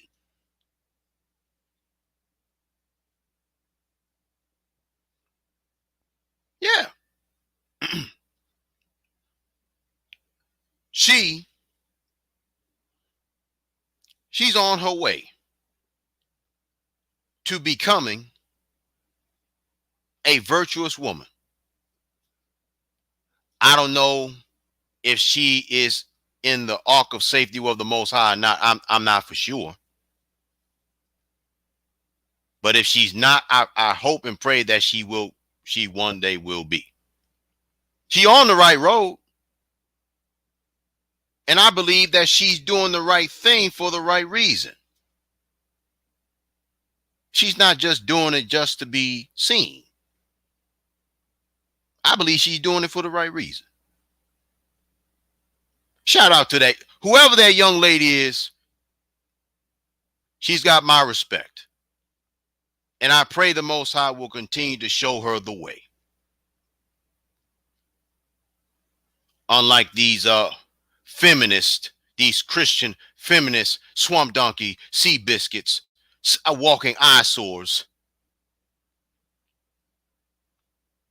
They got so much cellulite on them they look like walking potholes in the damn street. Anyway, there's one more video that I want to give a brief commentary on.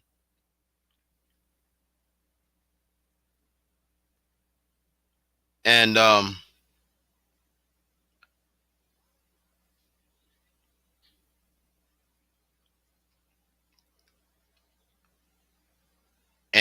going to give my my final 2 cents on right quick. And it's important because there are life lessons to be learned. So the life lesson that we learned tonight is, when it comes down to the majority of toxic black women, they have been weaponized against us for a long, long time. The second life lesson is, the brothers have got to stop practicing idolatry. It's all right to pay respects, but doggone it, don't Don't worship no man. Then the next life lesson is learn from the error of your ways. Reinvent yourself, or as Lady Marla puts it, take self inventory. Take inventory of yourself.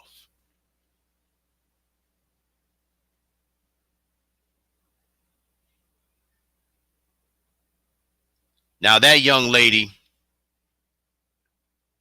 is going to be called a pick me. And notice I said, and see, here's another life lesson that we can learn from also. Another life lesson that we all can learn from is the simple fact that it's always a struggle face, a poverty face critter.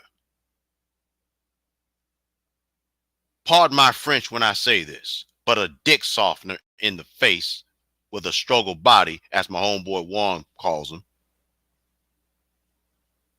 Don't want to improve on yourself. Don't want to work on yourself.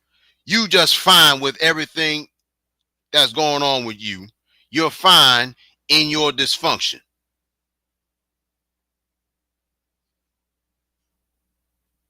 See? Everybody, they're fine in their dysfunction. But time is getting away from us, so I'm gonna try and be as brief as I can. Now, this next sound bite is from Fox Soul. Like I said, the only thing I like about Fox Soul is the name of it and the color of it. I dig Fox Soul when it comes down to the color and the name. Other than that, y'all pray for me, because after seeing these struggle faces, I might go back to drinking alcohol. No, I'm not going to do that to myself. I'll just bleach my eyes. They're struggle faces and poverty face critters. But I want you to listen to this soundbite here, because there are more life lessons to be learned here. Let me set it up here. Let me set it up right quick. And donate to the cause too. $ hidden one truth. That's $ hidden one truth. Y'all take a listen. Here we go.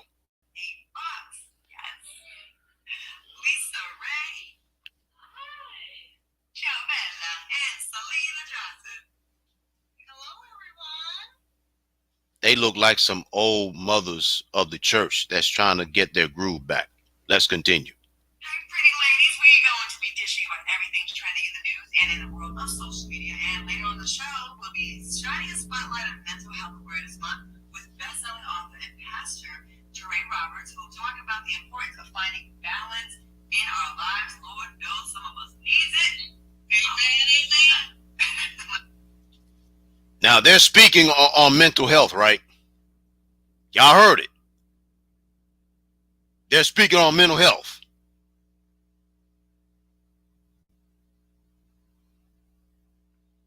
And like I said, these walking eyes, and you know what? To their credit, especially to Claudia Jordan's credit, I think she's married. I think out of the four of them, she's the only one that's married.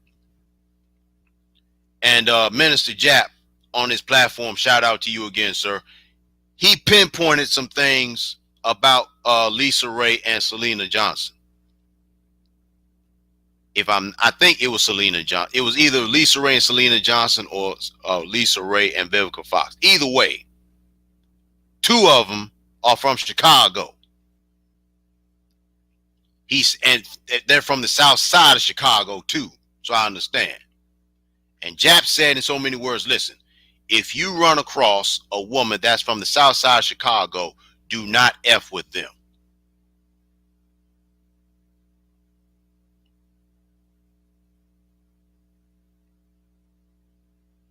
He said, if you run across any woman that's from the south side of Chicago, do not mess with them. And Sister James is spot on the YouTube side. She said jealousy is a sin. It sure is. It sure is. No doubt about it. All right, let's continue on. Take a listen. Take a listen. Say amen. All right, ladies, let's get into it. What y'all beautiful ladies drinking tonight? Well, I have my usual Pinot Noir. Hold on. Let me see if I can find something else here. Hold on a minute here. Hold on a minute here. Let's see here. Hold on. I'm trying to find.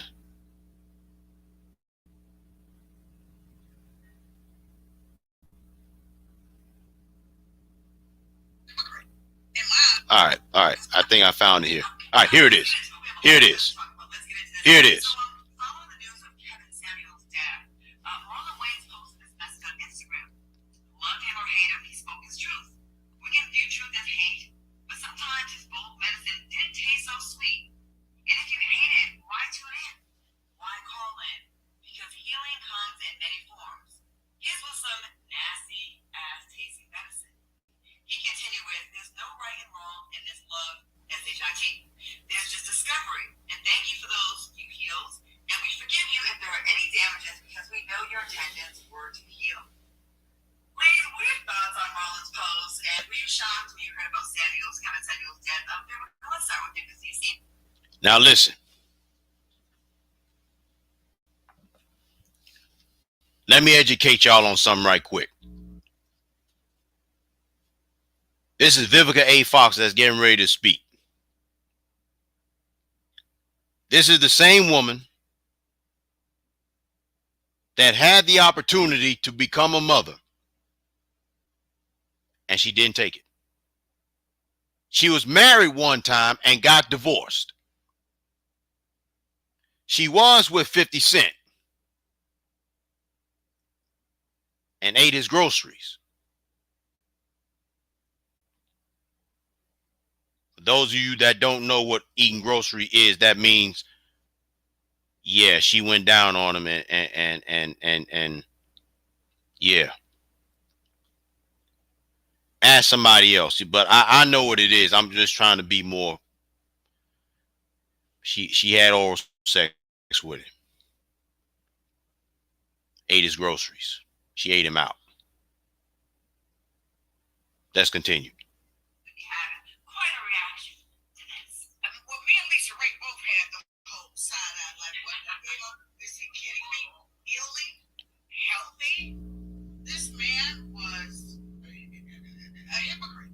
In my honest opinion, he really was. I didn't find anything about him to be. Hold it. She said, this is what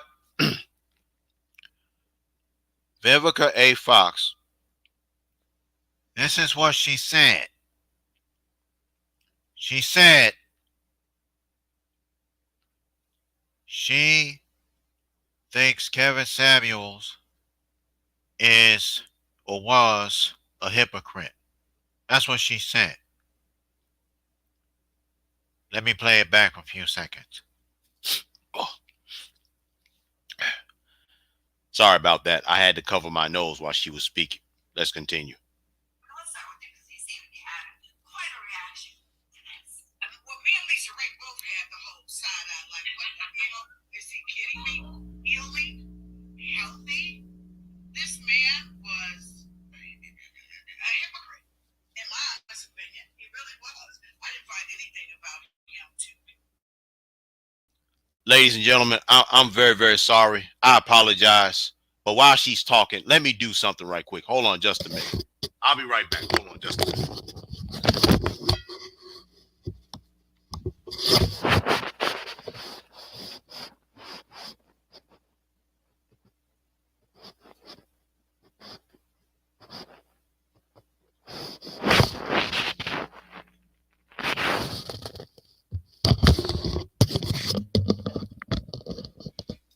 All right. All right. I'm prepared now. Let's continue. He insulted African American women on a consistent basis. One of his last statements that he said was that if you're over 38, you have a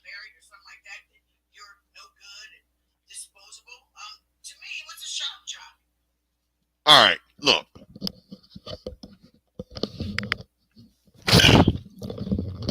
Listen. Let me school you all on Kevin Samuels saying that if you're 35, you're leftovers. There's a reason why he said this. He was explaining that I believe in the Asiatic culture, if a woman is 35 years or older and she's not married, in the Asiatic community, she's considered leftovers. You understand?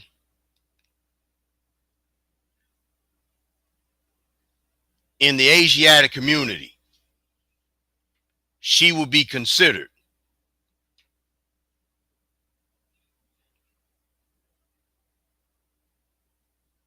as leftovers, because nobody in their right mind wants to marry a woman that's 35. And the reason or the logic behind that is because when a woman is around that age, the time for her to give birth or childbearing is running out of time. See, women are on a biological clock. This is also coinciding with the science and idiosyncrasies of sex relationships and marriages. You have to also have an understanding and have the right education when it comes down to the woman's body as well as the man's body.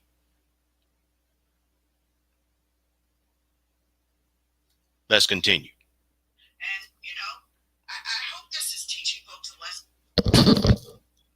I'm sorry. Wait a minute.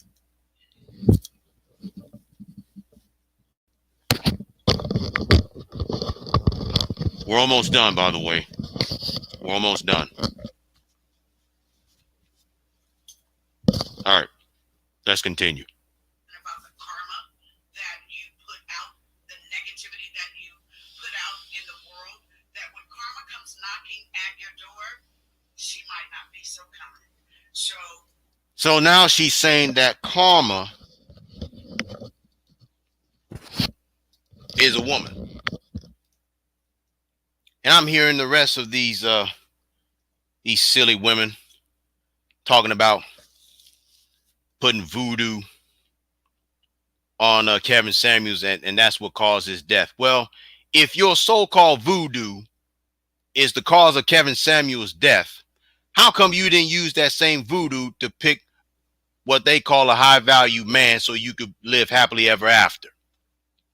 I mean, you're using this voodoo to cast spells on people and causing their deaths like you supposedly did with Kevin Samuels, yet you didn't use that same voodoo to get the man that you've always dreamed of, nor did you bother to use that same voodoo to get our damn reparations for melanated men, women, and children, because we're owed that because my ancestors and your ancestors, we built this damn country, but yet you're going to use this same voodoo that you speak of and you kill Kevin Samuels.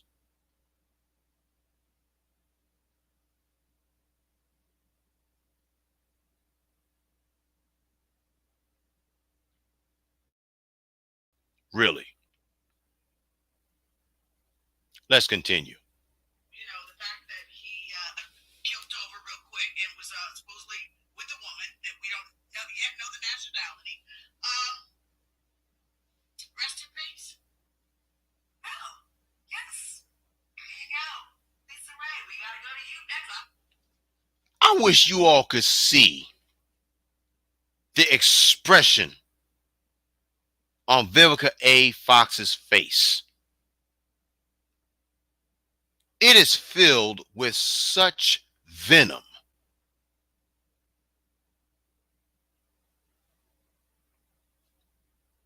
Her face is filled with so much venom.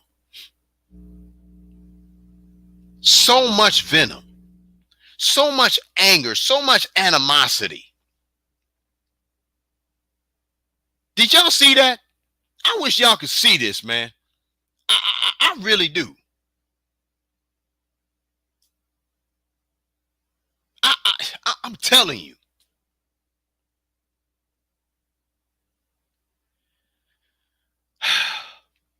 I wish y'all could see this episode of Fox Soul, man.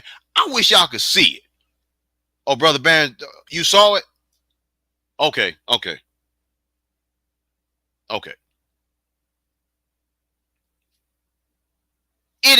It is filled with, she is filled with such disdain. And I'm getting ready to wrap it up. You got 4 women that are no longer beautiful. I mean, they don't know what the term beauty means no more. Now, when I was a kid, they were nice looking. They were easy on the eyes. Now, excuse me just a moment.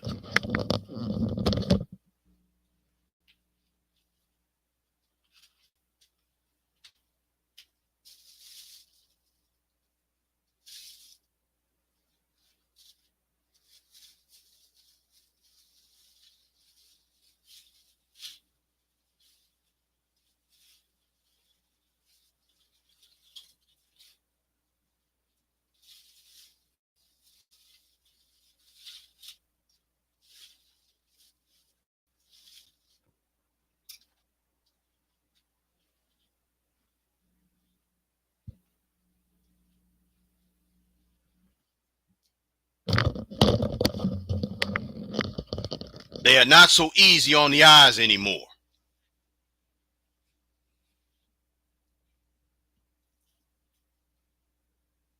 That's better on my eyes. They don't look as attractive as they once did. They're not easy on the eyes. Instead, guess what they're wearing? They're now wearing fake hair that come from other nationalities. Where's my headset? Oh yeah, I'm wearing it. Boy, these glasses are really working, man. I didn't even know I had on my head.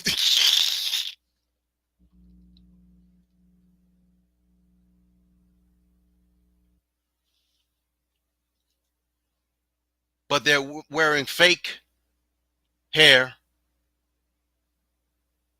Either it's human hair that comes from the nationality of Indians and Hindus, or they're wearing horse hair because they stole it from an innocent horse. And they're wearing these eyelashes that look like caterpillars they got moving. Or they look like wings. You know that I'll fly away. Yeah. But these are the kinds of women that unfortunately have been disrespecting Mr. Samuels. They're not beautiful anymore. They're not.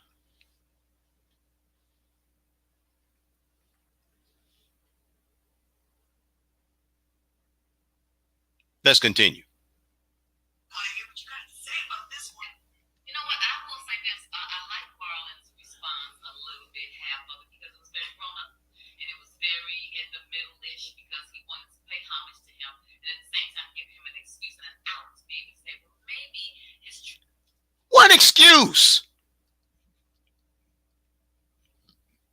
What excuse? Ain't nobody going to, except these stupid ass simps, these kleptogamists who refuse to tell the truth.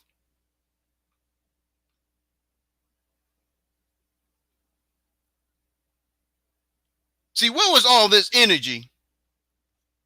And I got to get ready to wrap it up. Where was all this energy when Mr. Samuels was around?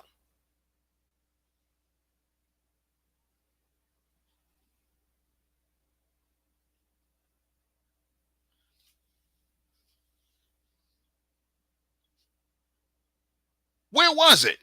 Where was the same energy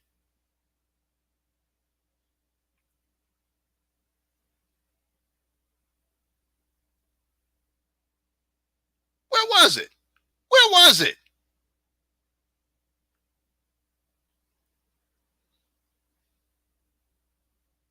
Where was it?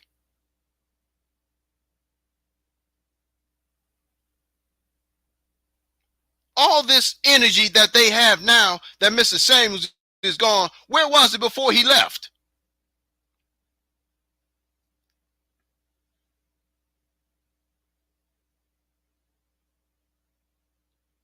You know what? Let me wrap this up. I've held y'all long enough, man.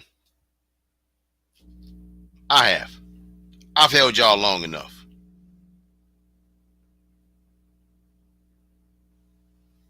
Let me close.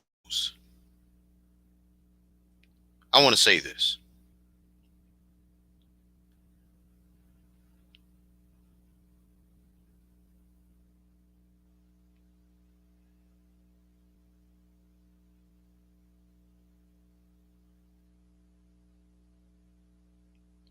The fact is,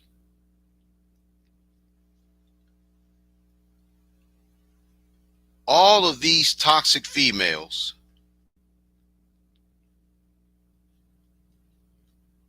continues to prove the Bible, myself, and Mr. Samuels correct.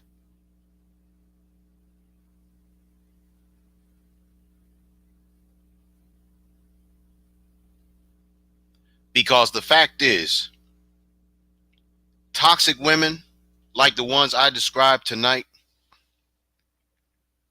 there is absolutely no hope or help for you. There's no hope or help for you. Do you know how long the melanated man has been wanting you to finally do right and act right? And the reality is, most black men love black women. But the black man now realizes more than ever the black woman has never felt the same way about him for decades.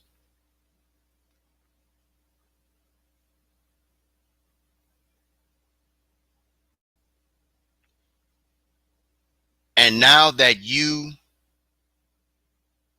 have literally celebrated the death of Kobe Bryant, David Carroll, and now Kevin Samuels,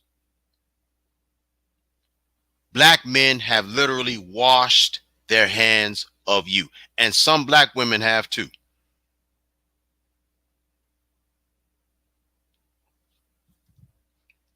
You all have heard me say time and time again, once again, this is the era of separation.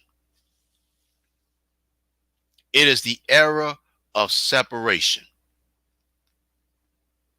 I keep telling you, the Most High is sharing with us who's who and who's not. I keep telling you that the Most High is separating the sheep from the goats, the wheat from the tares. The Most High is revealing to all of us who is our true family and friends and those who's not. The melanated black woman just sealed her fate. And it's going to take at least a good 2 or 3 or 4 generations after us for the melanated man and the melanated woman to finally reconcile, if they ever reconcile on a large scale.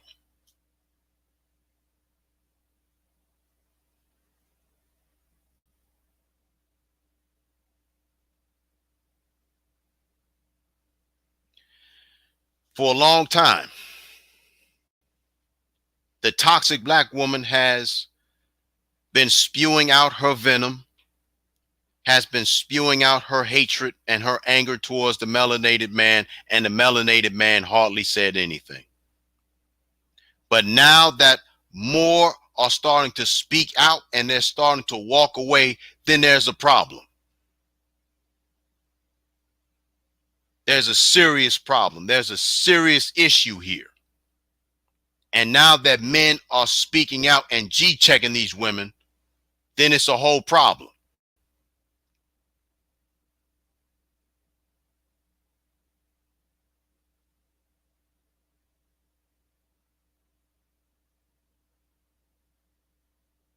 These are they that have aborted 20 to 30 million babies between 1973 and 1980, which is the very, very beginning of the mass murder, the mass abortions.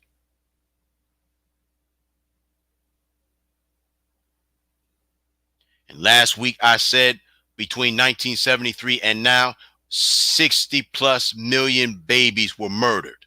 And out of that 60 plus million babies were murdered, 20 to 30 million of those were melanated babies.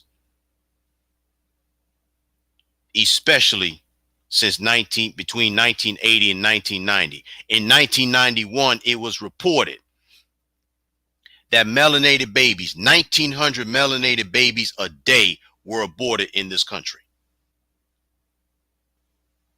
The Most High is showing us that the majority of these women there's no hope or help for them. None.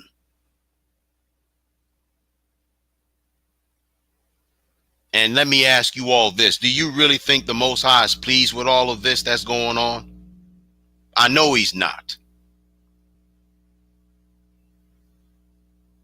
I know he's not pleased. He's not pleased at all.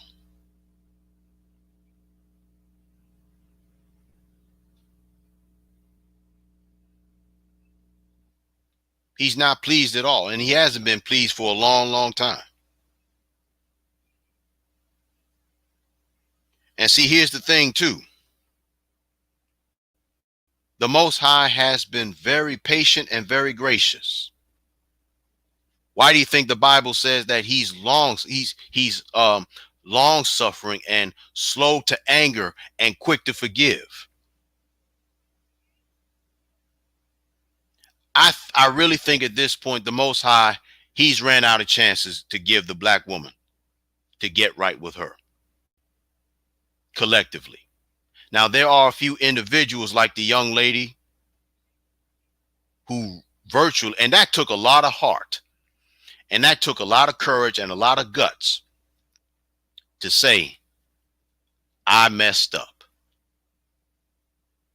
To humble herself, to literally bare her soul for the whole world to hear. That's not easy to do. I applaud that young lady's courage. I applaud her strength. I applaud her being a grown woman. She's on the right road.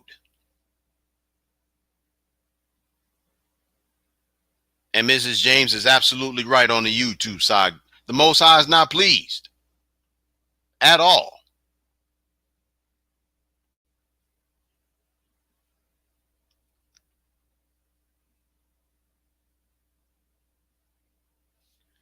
Let me do this right quick too. I want to give you a better rundown of reprobation or being a reprobate.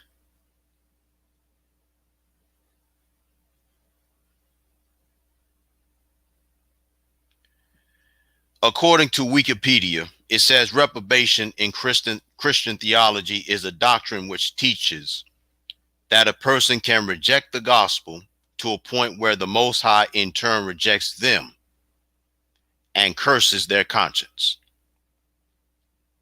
The English word reprobate is from the Latin root probare, prove, test, which gives the Latin participle reprobatus, reproved, condemned, the opposite of apparatus, commend, approved. The doctrine is found in many passages of scripture, such as Romans, the 1st chapter, the 20th through the 28th verse, 2 Corinthians chapter 13, verses 5 and 6, Proverbs chapter 1, verses 23 through 33, John chapter 12, 37 through 41, and Hebrews chapter 6, verses 4 through 8. In Christian doctrine, when a sinner is so hardened as to feel no remorse or misgiving of conscience for particularly vile acts, it is considered a sign of reprobation.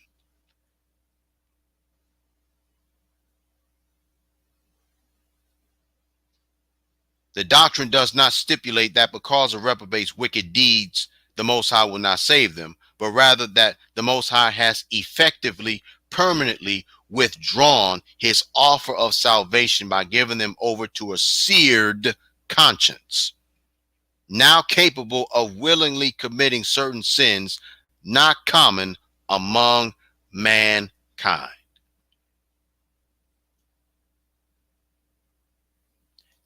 And such is the case with the melanated woman. Such is the case with the melanated woman. Is at the point now that no man or woman wants to be around the melanated woman. And here's another life lesson.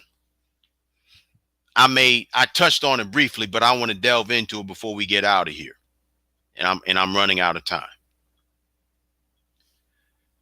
There is not another nationality that walks the face of this earth that is more deeply divided than the melanated people, the indigenous people.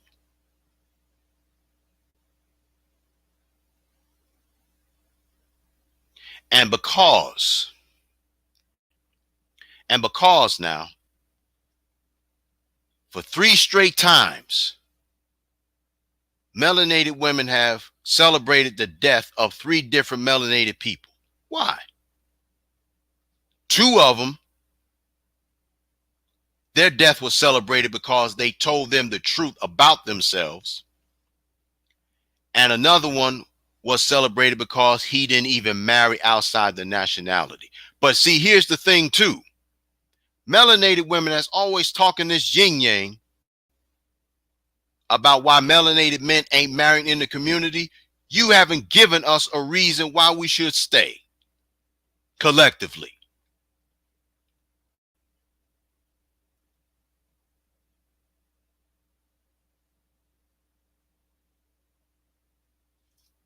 You haven't given us a reason to stay. That's why you have not given us a reason.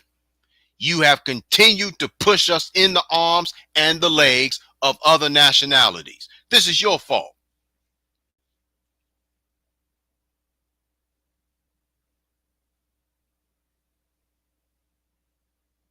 No matter what we do, no matter what we say, it's never good enough. And we're sick and tired of you, so we walked away from you. Because we now know more than ever there is something seriously wrong with you.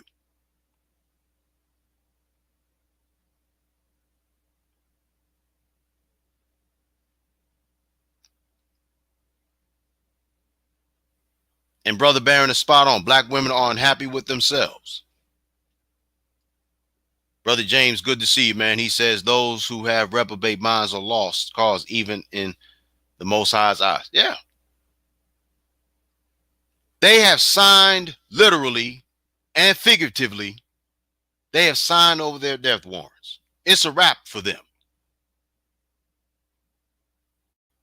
It's a done deal. That's right, Brother James. Deuteronomy chapter 28.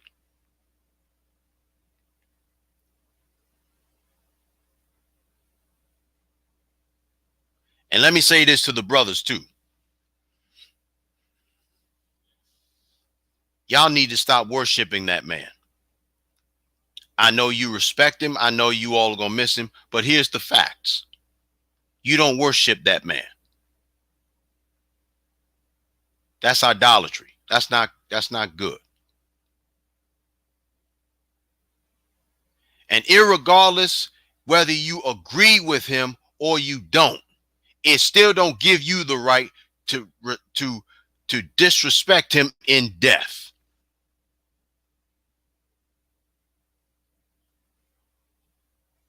That's subhuman behavior. You understand?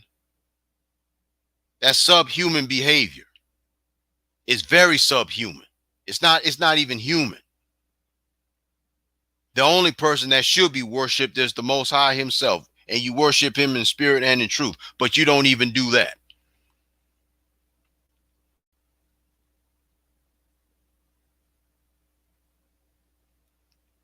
And the very same women that was going down and being absolutely disrespectful, not just on my statuses, but on the statuses of other men too, you all don't have the courage to come up on our platform because you know for a fact we're going to chew you up and spit you the hell out.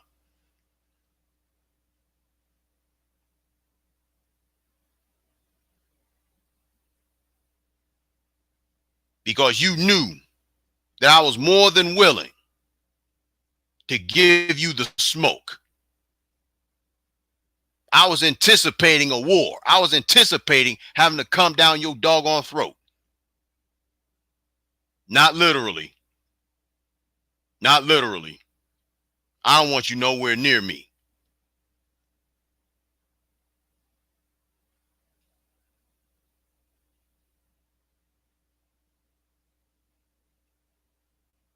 And see, here's the thing.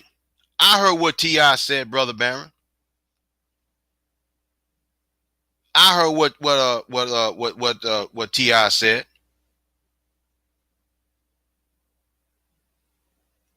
And not one time that I know of has any of those toxic dames even come on his platform. He hadn't done that yet. As a matter of fact, shout out to T.I. for defending Mr. Samuels himself, because he was the first celebrity that actually brought him, into the fold, if you will.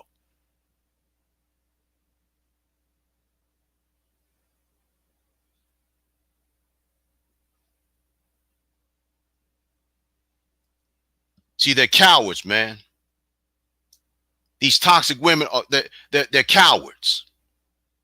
And see, they're the same kind of women, right? The toxic ones, I mean. They're the same ones that's talking about keep the melanated family alive. We got to keep it alive.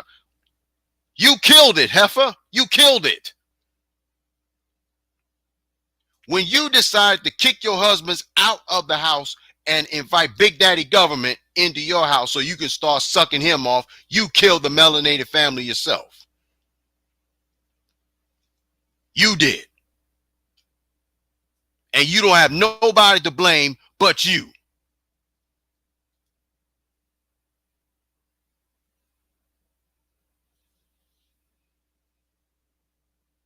You ain't coming on our platforms talking all this smack. You're not coming on my platform. You're not coming on Donovan Sharp's platform, Minister Japp's platform, Angry Man, and the rest of them. You ain't coming on their platforms because you know you're going to get the heat. You're going to get the heat.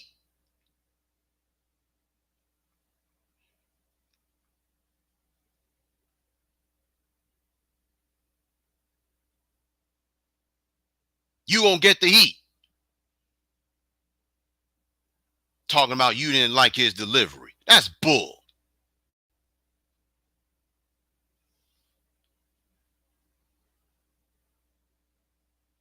Dr. Shahrazad Ali. She's been getting on your behind since the early 90s. And she was nowhere near as belligerent and defiant as Minister Japp was early. Man, he went in early today. Shoot. I wasn't as bad as I thought I was going to be.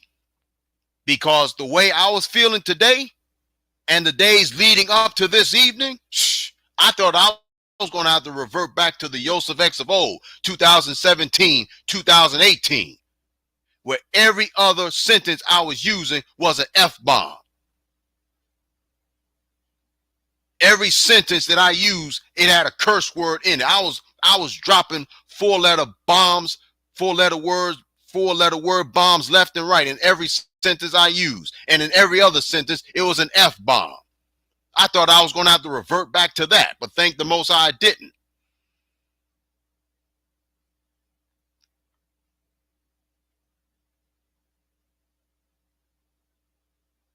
You talking all this smack and all this crap. Now that Mr. Samuels is gone, and now men are really starting to speak out against you, and and we're telling you that your time has ran out. You ain't coming on our platform. What you doing? Instead, you hiding. You're in hiding.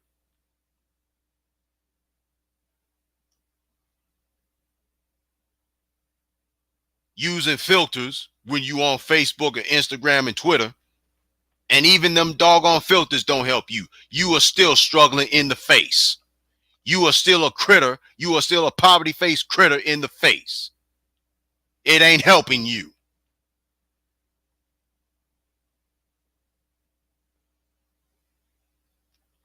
And see, let me tell you something. Mr. Samuels, when he was dealing with toxic dames, he was very, very patient.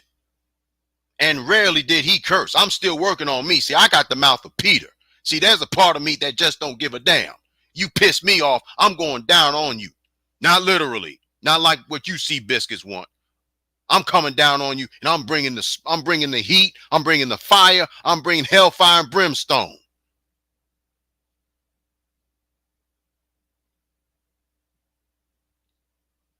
You were talking all that smack.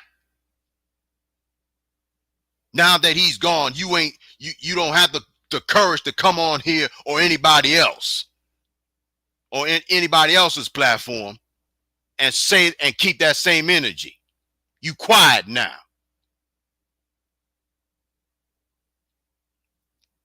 And as far as that idiot Vivica A. Fox is concerned, let me tell her dumb ass something now. Death is something that we all have got to encounter. One day we will all die. Every single one of us. We all got an appointment with death. Every single one of us.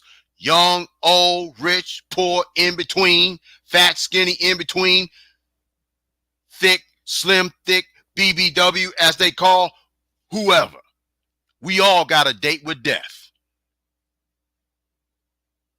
And as far as that is concerned, talking about his death is karma, that's bull. And every single one of you idiots that's spewing all this hate for Mr. Samuels, you idiots are closer to death than you realize.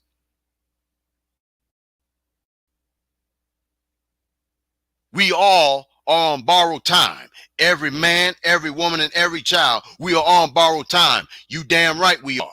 But you toxic heifers, you just accelerated it for yourselves. From the first slap and cry, we all start to die. But you heifers are on an accelerated pace towards your death. You're on an accelerated march to the tomb because of your disrespectful mouth. Because death and life are in the power of the tongue.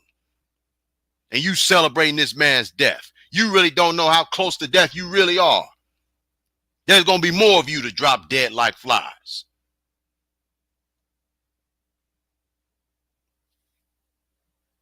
It's the truth.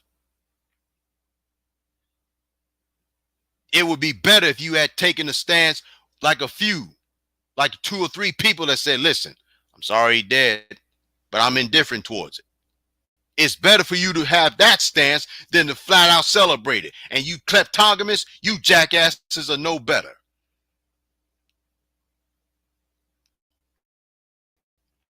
You celebrate Kevin Samuels' death. I heard some coon nigga that said that he hated himself. How the hell he gonna hate himself when he was an advocate for black love, black marriages, black issues? That was his concern. Man, Kevin Samuels was one that hated himself. Shut your coon ass up.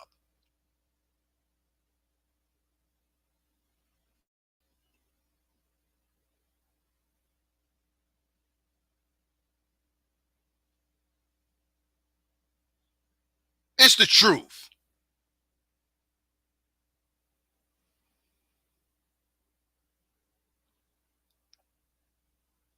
People telling you the truth because they want to see you do better. People telling you the truth. You get mad at them. Kevin Samuels was one that hated himself. Shut your old stupid coon ass up.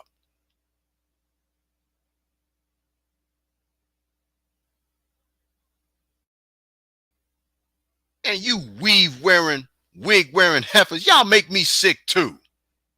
You the same kind of heifers that he opposed. You're the same ones that's angry because abortion is about to be overruled and overturned because you don't have the luxury of using abortions uh like it's some doggone kind of birth control pill.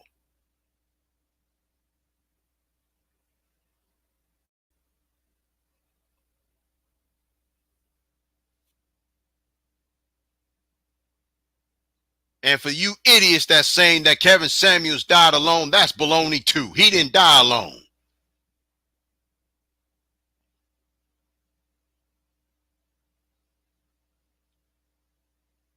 I heard one idiot said that the woman that he was with, he was just with her just for sex. How the hell you know? How do you know?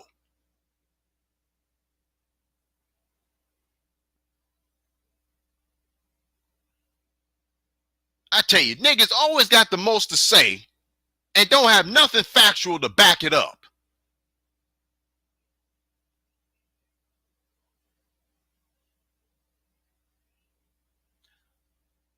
There were many things that I disagree with him on. Many things. Many things.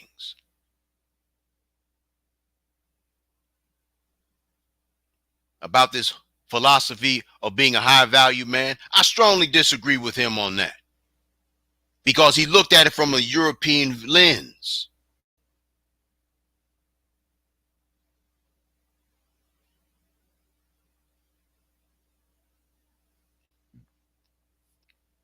And some of you idiots are saying not only did he die alone, but he also died broke. That man was worth $1.5 million. $1.5 million. He was worth $1.5 million. $1.5 million freaking dollars.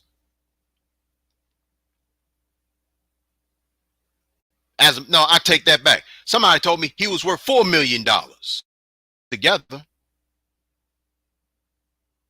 including the assets and books that he wrote and lectures and all this stuff and consult kind of stuff. Worth $4 million when he passed.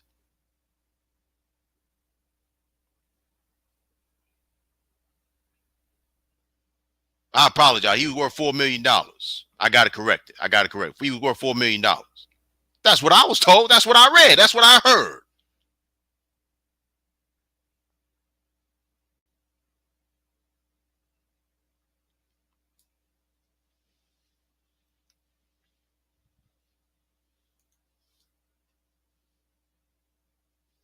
And in order for the Most High to save his people, he does not save his people by aligning himself with them. He saves them by going up against them, by going up against the grain.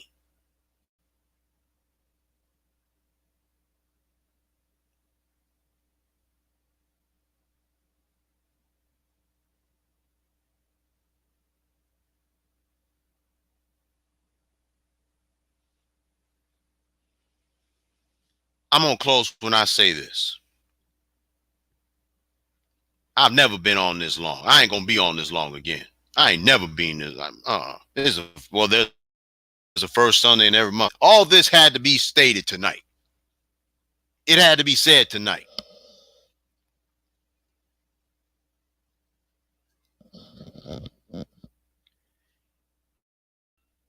It's about the principle of the matter. You don't celebrate a man's death because he told you the truth. You don't celebrate anybody's death, especially if they were innocent of what they were saying in terms of not misleading you. In one area about being a high value man, I totally disagree with him on that. And I also heard some rather unpleasant things about Mrs. Samuels, other than, you know, about the high value thing, and he stole talking points from other people, including my homeboy. I heard that. But the principle of the matter is this. From the commentary I heard that man present, he told the truth about the man and the woman in terms of getting your act together. And to you toxic ass black women, you just sign your own death warrants, because no man is going to be vouching for you. No man or woman is going to be vouching for you,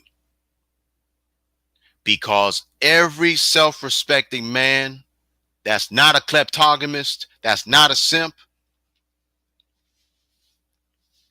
they're not going to vouch for you no more. They wash their hands of you. And so has the melanated woman that has tried to be in your corner, that has tried to school you, that has tried to be in your corner. They wash their hands of you too.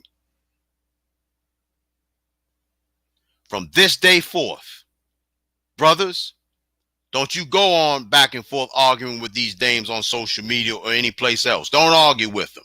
Don't even acknowledge their existence, because from this point on, they should be dead to you.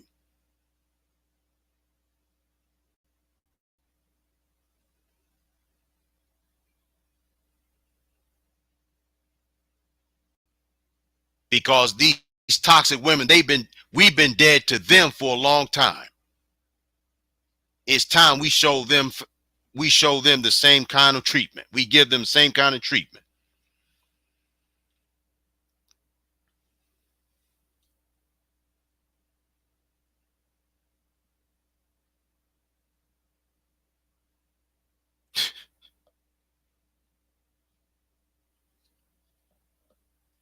Now, to the melanated women that have been helped by Mr. Samuels, kudos and respect to you. Kudos and respect to you. And to the rest of the women that's soft and that's not even feminist, kudos to you too. Kudos to y'all too. Kudos to you too.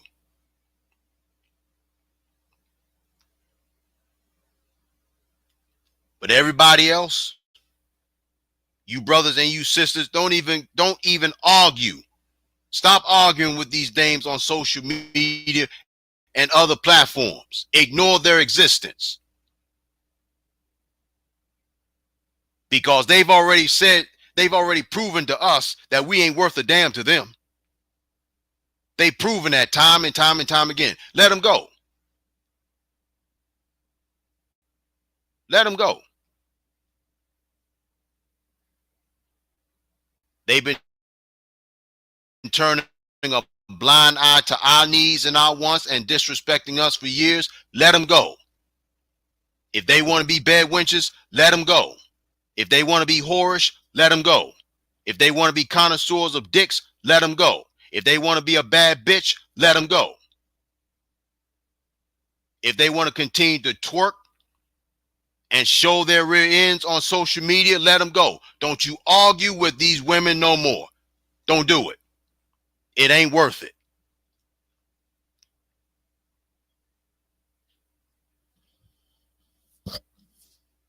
And for a lot of brothers, they're not even getting involved in relationships with none of these women. They're not getting involved in relationships with women in general. Ain't happening.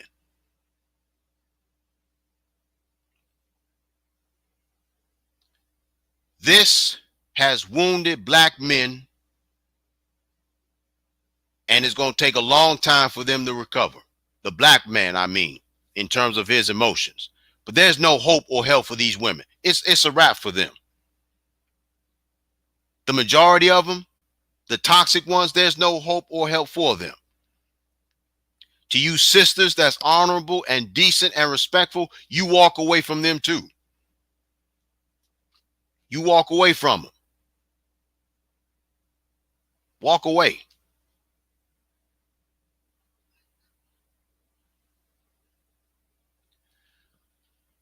Close to doggone near 15 people unfriended me in a matter of 3 to 4 days. Walk away. Walk away.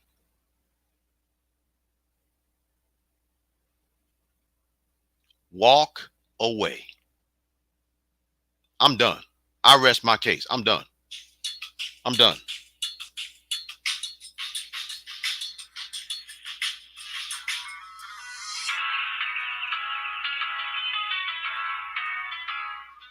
Well,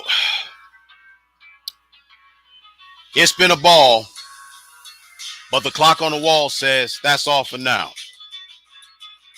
I'm sorry for holding y'all for so long. I'm not ever doing this again. Not this long. But thank you for listening to me. I hope you got something out of this. I hope you learned the life lessons from Kevin Samuels' death. Again, my condolences to Kevin Samuels' family and friends and his fans. Peace, power, and blessings upon you. I'll catch y'all Saturday night. I got an important sermon to share with you Saturday night. Join me for the House of Bread Ministries podcast. I got an important sermon for y'all. Y'all have a good night. Like, share, and subscribe on YouTube. Like, share, and tag your family and friends on Facebook. Donate to the cause. CashAppID $Hidden One True. I'm Yosef X. That's been my 2 cents. Peace. I'm out.